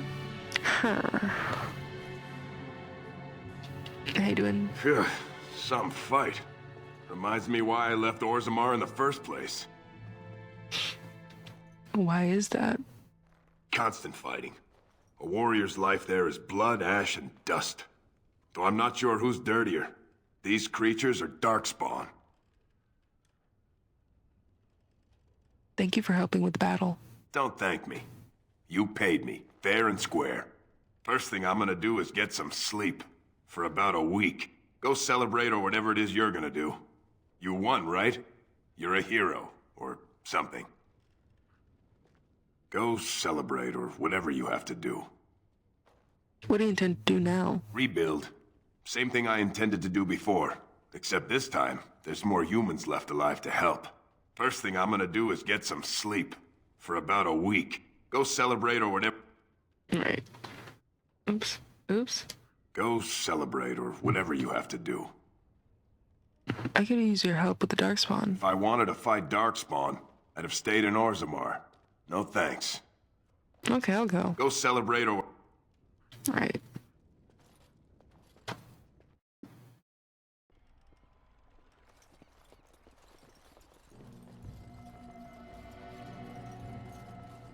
Mage's collective bag. And an old man. Let's talk to the old man. It's good you came when you did. I doubt I'd be standing here otherwise. Right. A gift of silence. This collective is only successful at the pleasure of the Templars. Their continued devotion to our safety requires certain concessions on our part. In the interest of renewing our relationship with these fine and generous agents of the Maker, we ask that a willing man or woman of character grace our good friends with the gift of lyrium, procure 10 lyrium potions and offer them up to Knight Commander Harith and Redcliffe. Scrolls of Bannister. In times such as these, one must suspect even his neighbor of the darkest dealings, lest they cast a shadow upon those who labor under the light. I, Jabasto, have heard tell of a cabal of Maleficarum performing rituals in the dark, near my sanctum, and I certainly wish to see them brought to justice for their dark deeds. I hesitate, however, to accuse them of foul sorcery without a full understanding of the trappings, rituals, and appearance the dark magic requires. Writings of the hated Maleficarum Bannister should be suitable. Should a courier be available to procure me copies of the Scrolls of Bannister, I would be appropriately grateful. Okay. A little something extra for friendship. Completed some quests. Let's take a quick look if we have anything else. I know we have the 10 lyrium potions for Redcliffe. Nothing here in Redcliffe, nothing in Redcliffe. This is the 10 gifts.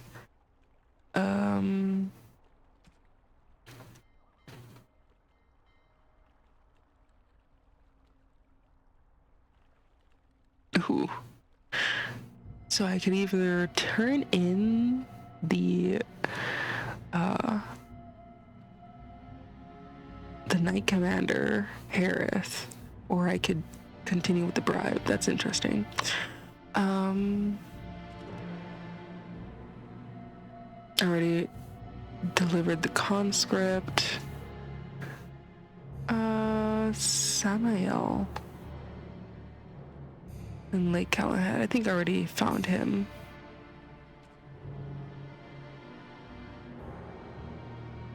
Okay, so it's just the lyrium potions, which I need more distillation agents and lyrium dust for. What shall I do? But that has been noted. It has been noted. I wonder if the general store is open. Doubted it, but it was worth a try. Let's head up to the tavern.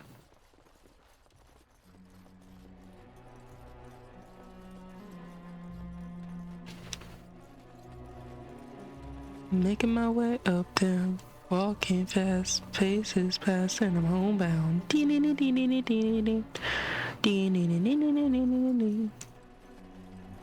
an old man wiping the sides of the building. As you wish. Oh my god. Just walk in. Bella. There's Thomas, getting drunk and shit-faced. And shit-faced and drunk. Too bad what happened to Lloyd. Couldn't have happened to a nicer fellow. I guess that makes it my tavern now, doesn't it? And that's thanks to you, Warden. I admit, for a while, I didn't think either of us would survive. It's good to see you did. I believe I made you a promise. You mean about helping me leave? I don't know. I was getting used to running the place. With Lloyd gone, there's no one to take over.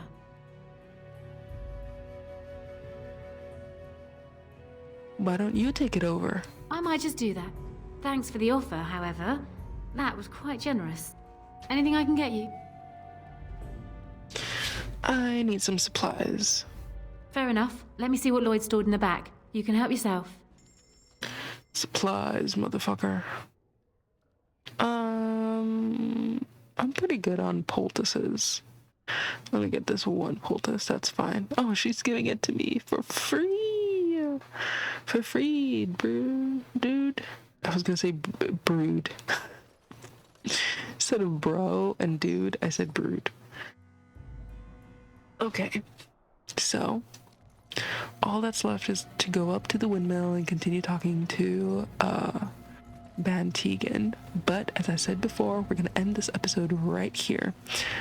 So we're gonna do a codex entry reading.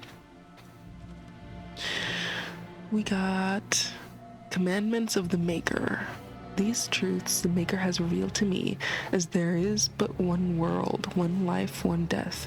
There is but one God, and He is our Maker. They are sinners who have given their love to false gods. Magic exists to serve man and never to rule over him. Foul and corrupt are they who have taken his gift and turned it against his children. They shall be named Maleficar, accursed ones. They shall find no rest in this world or beyond. All men are the work of our Maker's hands, from the lowest slaves to the highest kings. Those who bring harm without provocation to the least of his children are hated and accursed by the Maker. Those who bear false witness and work to deceive others know this: there is but one truth. All things are known to our Maker, and He shall judge their lies. All things in this world are finite. What one man gains, another has lost. Those who steal from their brothers and sisters do harm to their livelihood and to their peace of mind. Our Maker sees this with a heavy heart. Transfigurations 1, verse 1 through 5. Founding of the Chantry. Cordelius Dracon, king of the city-state of Orlais, was a man of uncommon ambition. In the year -15 ancient, the young king began construction of a great temple dedicated to the Maker, and declared that by its completion he would not only have united the warring city-states of the south, he would have brought Andrastian belief to the world. In -3 ancient, the temple was completed. There, in its heart, Dracon knelt before the eternal flame of Andraste and was crowned ruler of the Empire of Orlais. His first act as emperor to declare the Chantry as the established Andrastian religion of the empire. It took 3 years and several hundred votes before Alessa of Montsemard was elected to lead the new Chantry. Upon her coronation as divine, she took the name Justinia, in honor of the disciple who recorded Andraste's songs. In that moment, the ancient era ended and the divine age began. So the divine age, right, the whole like Thetis calendar began when the first I guess Pope the first divine was crowned, right? Whereas like in real world, our world, right? Our world is like heavily based on Christian, like Roman Catholic society, and like the Roman calendar, all of that stuff, right? The years began, right, based on when it is believed that Jesus Christ was born, right? And this is all up to contention, right? Because there are many like religions, there are many like theories, whether Jesus Christ was born in December, whether he was born in summer, whether he was born at all, whether he was truly a religious figure like the Messiah, or whether he was just a prophet or someone who was neither, right? That's like up to everyone's religion beliefs to decide. But the calendar, right, was the first year is based on when he was supposedly born. And that's not even counting like the months are based on like Roman years, not Roman years, Roman names, as well as like I'm trying to remember because obviously July and August are based on Roman emperors like Julius and Augustus, I think, or August. I forget. I'm bad with names, but I do know that those months are based on actual emperors, and then the other months, I believe, are based on like numbers, right? So like December is like 10, like a Latin name. It means 10. November is 9. October, oct as in 8, you know, like September as in 7, like those things, they're based on the numbers, and then like there's like the odd ones out, the odd month that were just like infused because of the Romans. Not to mention that like the days of the week, right, they're based on Norse mythology. So there's Wednesday that comes from Woden's Day, which is Odin, like the All-Father in Greek, not Greek. Oh my God, where did I get Greek from? Norse mythology. Free. I always want to say Frida's Day. It's Frigga's Day. Thor's Day is Thursday. Tyr's Day, the god of war, Tyr, is Tuesday, right? All those things. And then there's like, again, Roman influence in that, because Saturn's Day, Saturday, all that stuff. Right, our calendar is based on, you know, previous societies, their drag path, if you will. And then here we have a good example of this, of how that is used for this fantasy world, where it's like the calendar dates, right, of the divine age and the blessed age and all those ages, right, they started not when Andraste was born, which Andraste is definitely like the Jesus Christ of this world. It's the same thing where it's like, it's debated if she existed, it's debated if she was really like the Maker's chosen or whatever, right? But she's definitely is a drag path in history. Like, the history was built around her, right? Like, you got the friggin', in real world, you got Romans, right? And they had their own, like, religion that was obviously, like, it was adopted off of the Greek mythology, right? Because Roman religion and Greek mythology, they're the same. They just changed the names and tweaked it a little bit to fit their society, because religions are a mirror of the society, right? They rely on each other. But anyway, after that, like, I forget which emperor it was, but he legalized Christianity, right? Christianity was like a small rebellion that happened and was kept to like a small cult sect that was hunted down. And then an emperor, I forget which one, legalized it, made it the official religion, and then Roman Catholics were like a thing, right? Were the religion of the empire, and then suddenly they were hunting down other smaller sects and religions, right? Which is where like Easter comes from, because they basically, and Christmas comes from, because they basically took those religions, made it Christian, and then twisted everything that couldn't be Christianized. They twisted it to vilify it so they could hunt down pagan people that still believed in the old Roman religions, right? With Saturn / Zeus and Pluto / Hades, and like, you know, all these conversions of older religions, right? That are like, they were adopted by the Romans because they were like conquerors, right? They basically I guess conquer is a very strong word for some people, but they did spread out over most of Europe, you know? And it's how their influence became so big.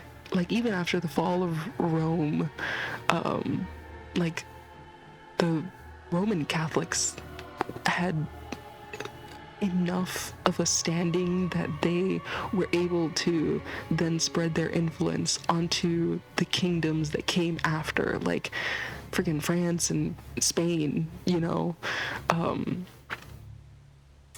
But anyway, the point is that what was my original point? I lost my train of thought.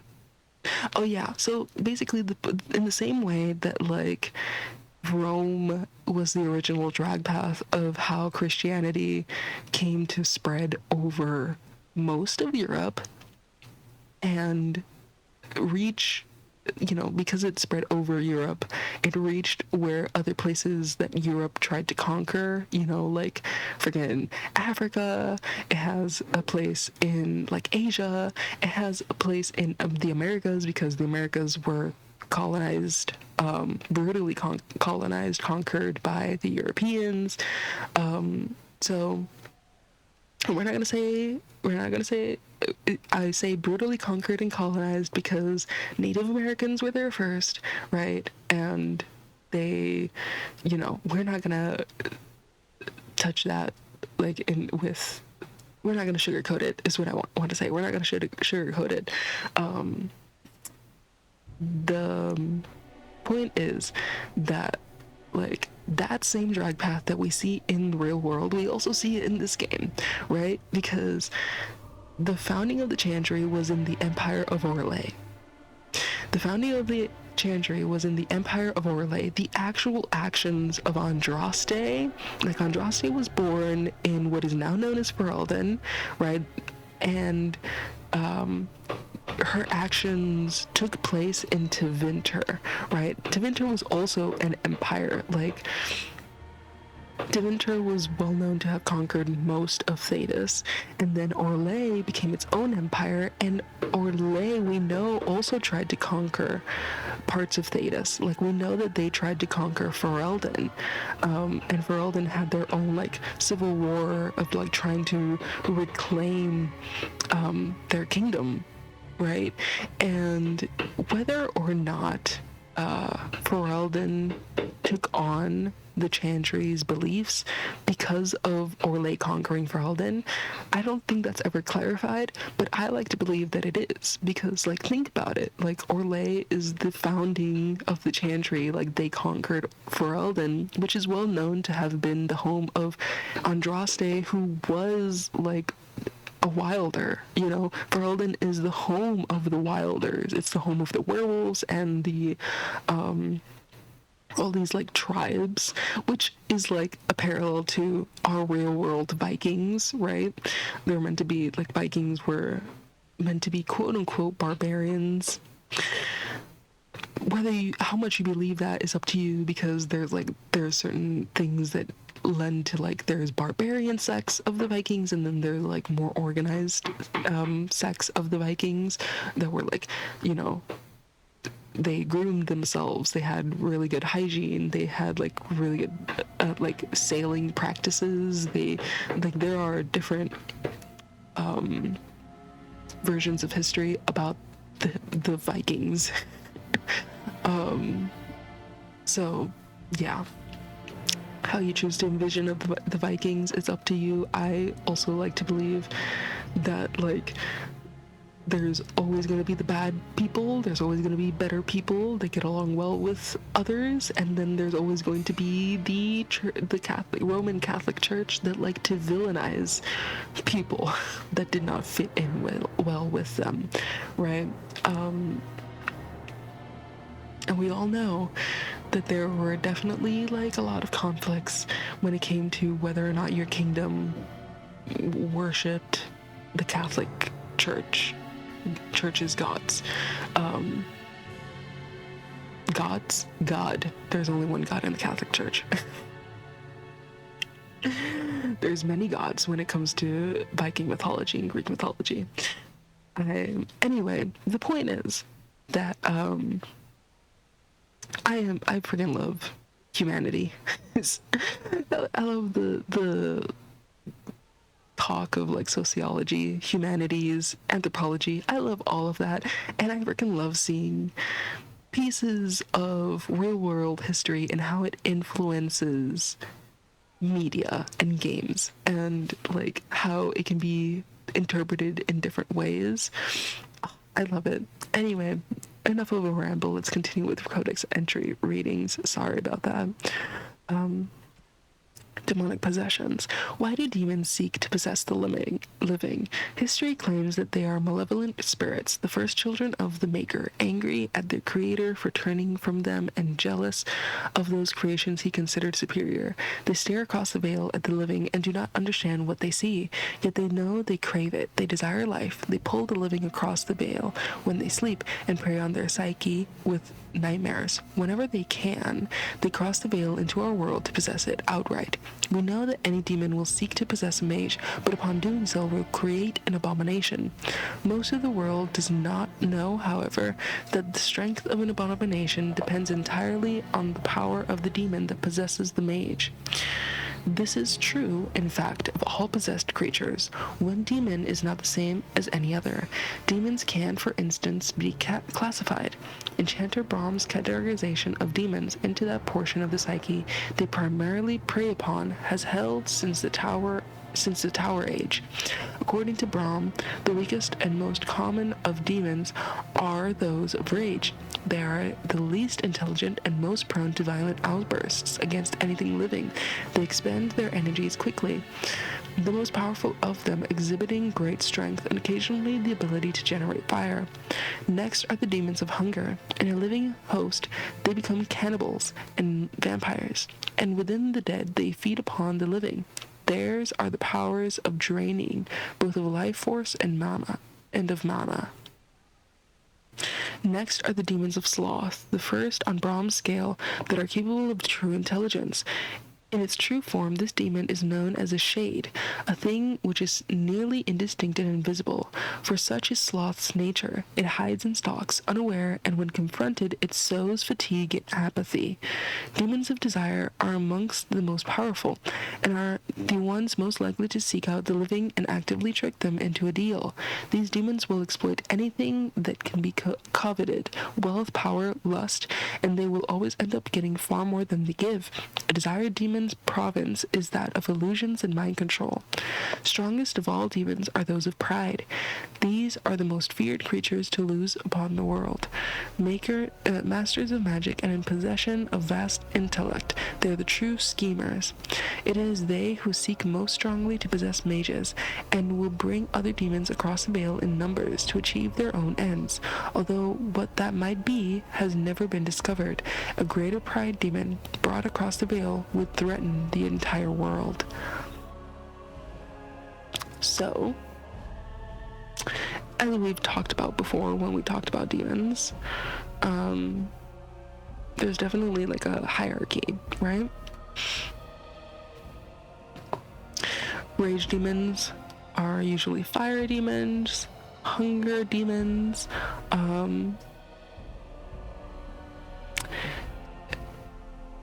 and living hosts tend to become cannibals and vampires, right?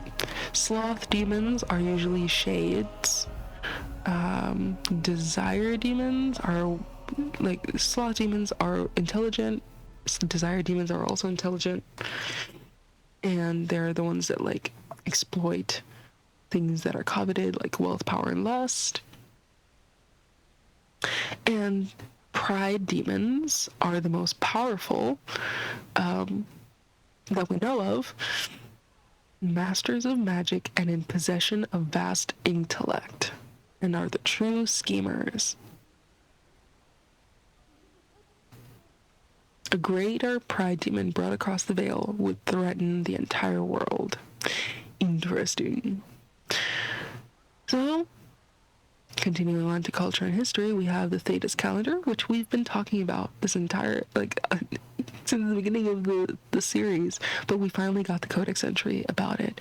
For most good folk, the details of our calendar have little purpose. It is useful only for telling them when the summer day festival will be held, when the snows are expected to begin, when the harvest must be complete. The naming of the years are a matter of for historians and tacksmen, and few, if pressed, could tell you the reason that our current age is named after dragons.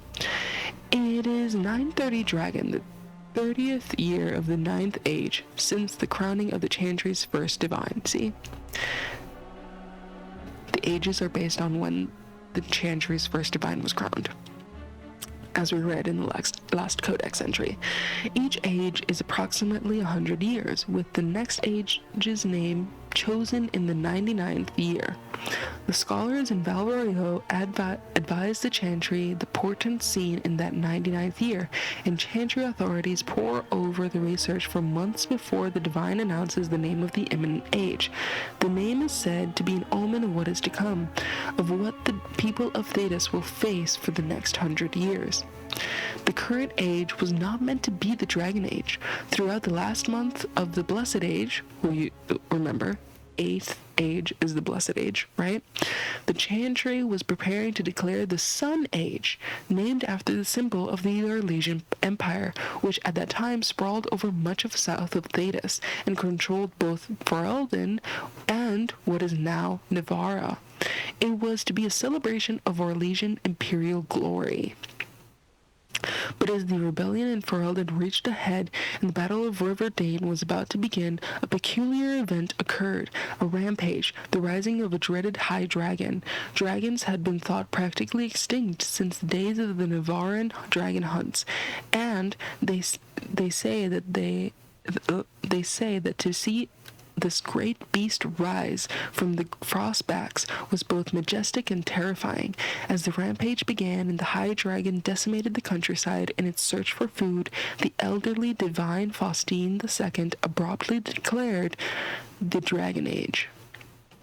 Some say the divine was declaring support for Relay in battle against Ferelden, since the dragon is an element of the Dufael family heraldry of King Megdran, the so-called usurper king of Ferelden. But be that as it may, the High Dragon's rampage turned towards the Arlesian side of the Frostback Mountains, killing hundreds and sending thousands more fleeing to the northern coast. The Ferelden rebels won the Battle of River Dane, ultimately securing their independence. If you remember, Loghain's title is the hero of the Battle of River Dane. Many thus think that the Dragon Age will come to represent a time of violent and dramatic change for all of Thedas, and it remains to be seen. From the studious Theologian by Theologian by Brother Witchin TV. I can't speak. But basically, right, this clears up that this game series takes place over the 100 years that is Dragon Age. So once we, if there's sequel after sequel after sequel, once we reach the 99th year of the Dragon Age, that's over for the series, right? We can't continue with the series. Right now, we're playing through that, according to this codex entry, it's 930 Dragon Age, right? I'm pretty sure it takes place, this game, over the 29th to the 30th Dragon Age, but I'm not sure because, hold on, I'm gonna Google it real quick because I'd rather be right than, I would rather be sure in this statement.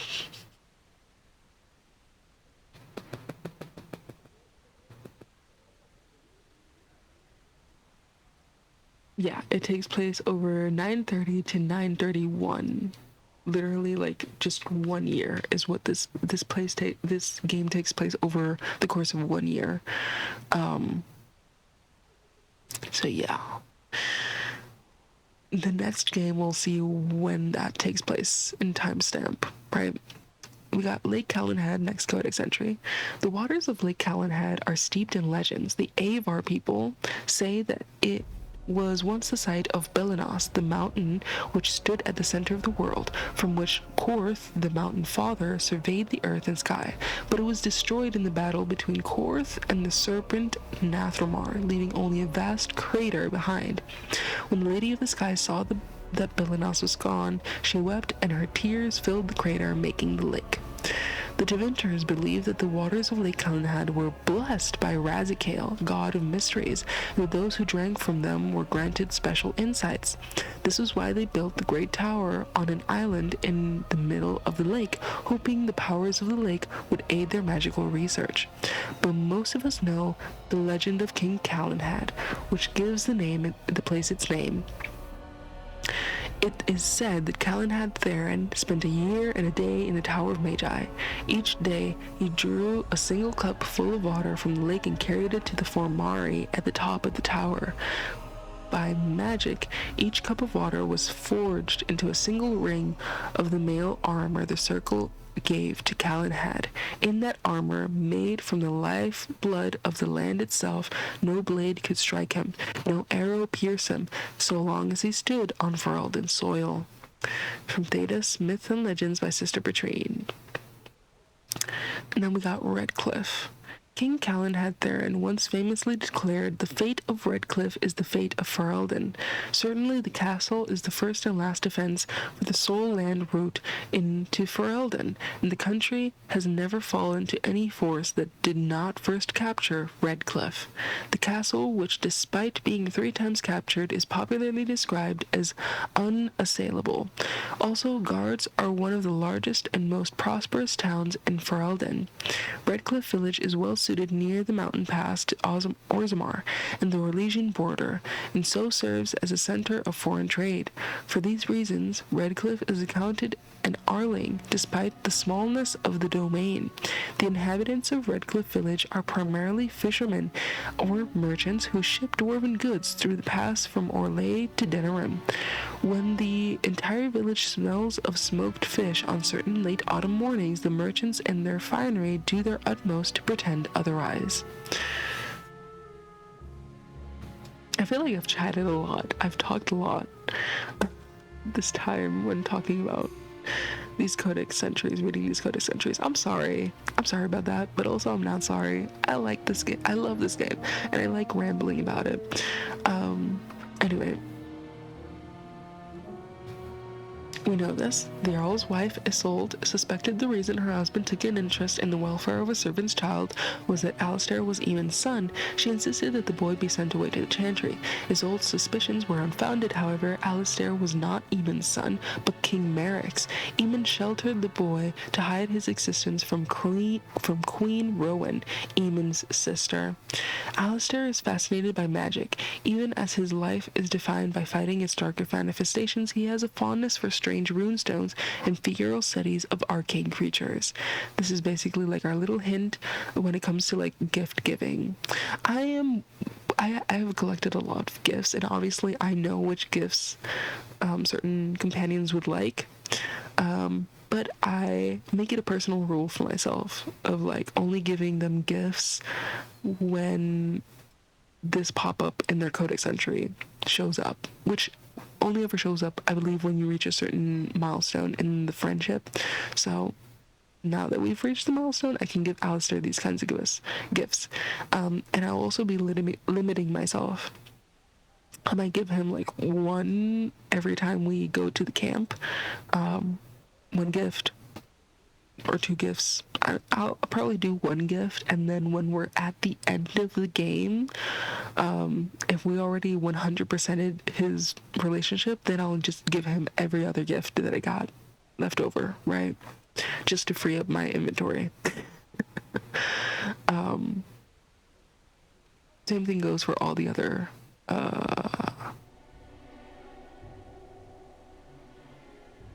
companions. Yeah, she doesn't have the pop-up yet. She doesn't either. Obviously, Shale doesn't either. Orsten. Orwen. Or Zevran. Yeah. So anyway, Arlessa is sold. For The one who delivers the sacred ashes of Our Lady will have the esteem of Redcliffe and all the riches it is in my power to grant. The Arling of Redcliffe was a source of constant trouble for Emperor Revel during the occupation. It was rumored that since each new report sent the Emperor into a fit of violent rage. His court had taken to poisoning messengers before they could deliver their accounts. Isolde's family was the 10th to be given the difficult task of governing Redcliffe, and since most of the previous Arls had either been murdered by their bands or beheaded by the Emperor, they did not approach the job with a great deal of enthusiasm.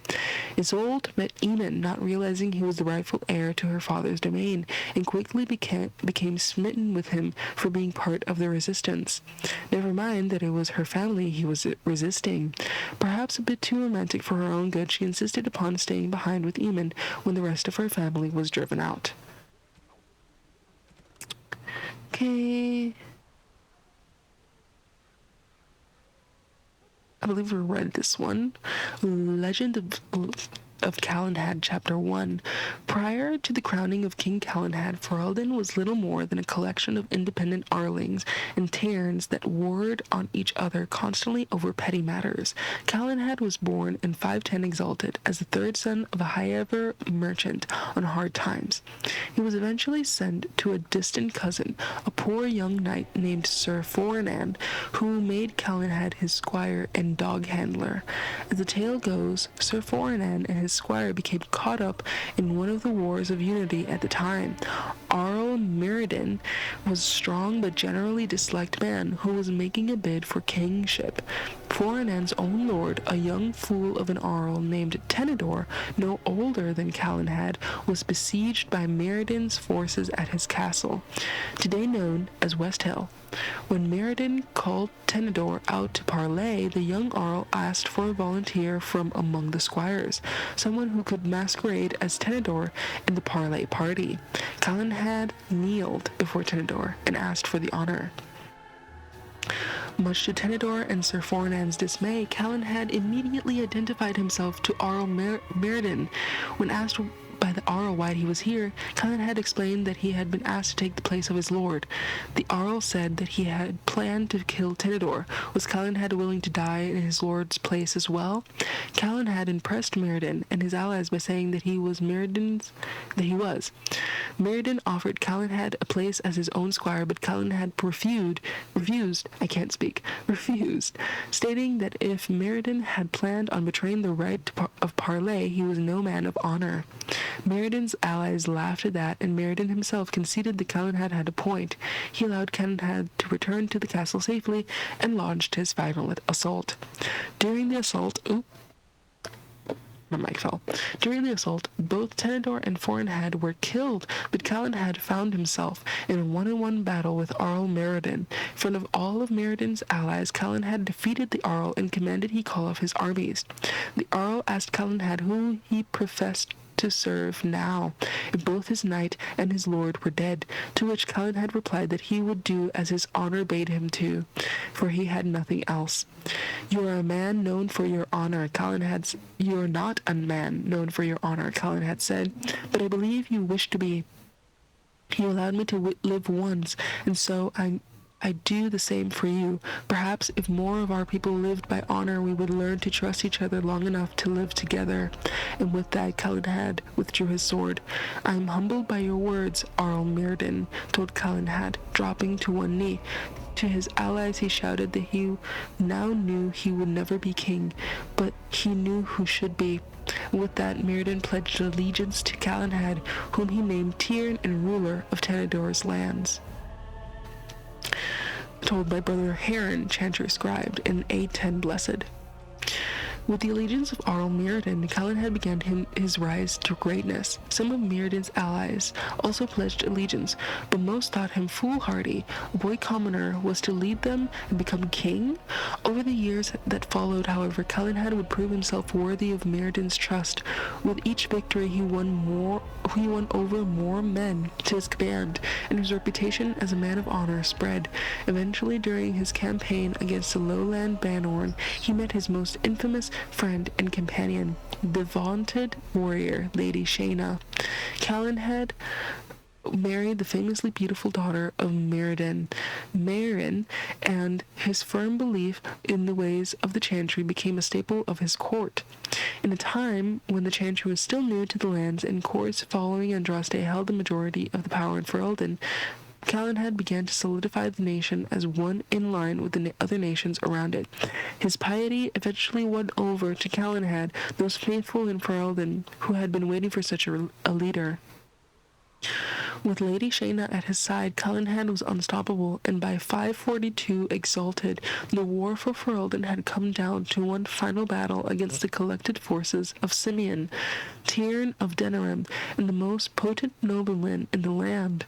Calenhad persuaded the Circle of Magi to come to his aid, as well as the Ash Warriors, and in the Battle of White Valley, he famously defeated Tyrn Simeon and united the nation.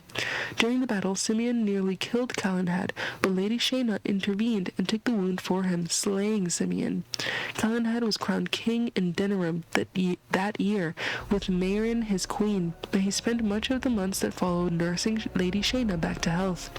King Calenhad's Ferelden was peaceful for a time, with the Chantry spreading quickly under the king's guidance. Everywhere the king and queen went, they were surrounded by cheering crowds.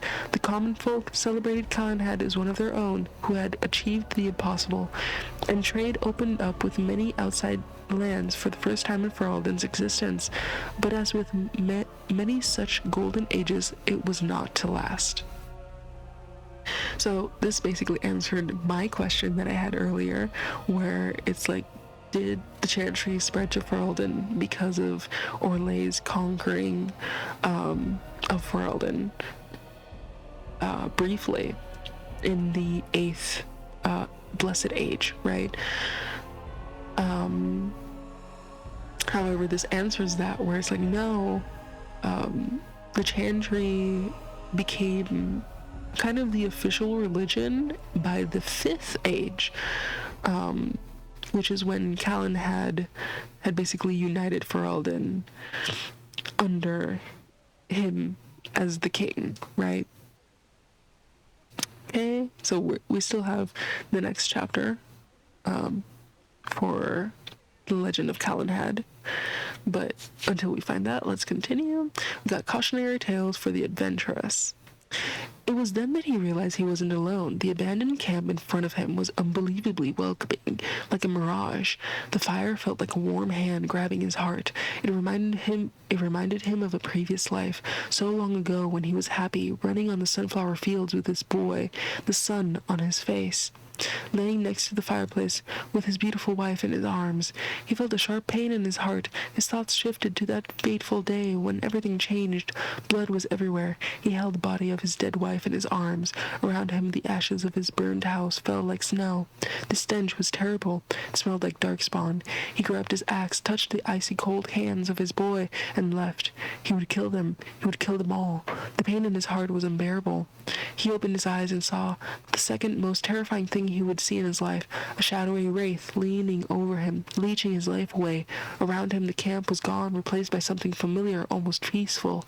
Bones, death, and despair.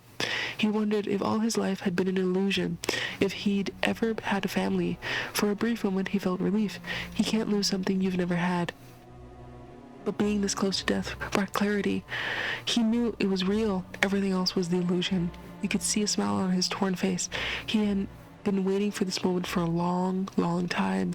He lifted his weak hand, grasped the demon's face, and kissed it. It felt like kissing a cloud made of sanded dust. Suddenly, all sorrow left him, and with it, the last bit of life he had, before his limp body hit the ground. It was all over, and he was finally free. Cautionary Tale by Brother Ramos of Guillerm, written in 794 Storm Age. Got some notes. Berwick's letter. Berwick, we need your eyes and ears in Redcliffe. Stay in the village, keep your head down, and watch the castle. Report any changes, and we will be well paid. We got a tattered shopping. This was sent by Arl Howe. We know that Berwick said it was sent by Arl. I can't speak. Arl Howe. A tattered shopping list. Sugar, wheat flour, filet, ginger for Grandpa's flatulence, ink, cod liver oil, dried orange, rouge, or lesion. Also remember to ask if more beeswax will be available soon. got graffiti in Redcliffe's Tavern. Don't eat the cheese. Okay? And that's it. Right, with that, we will be wrapping up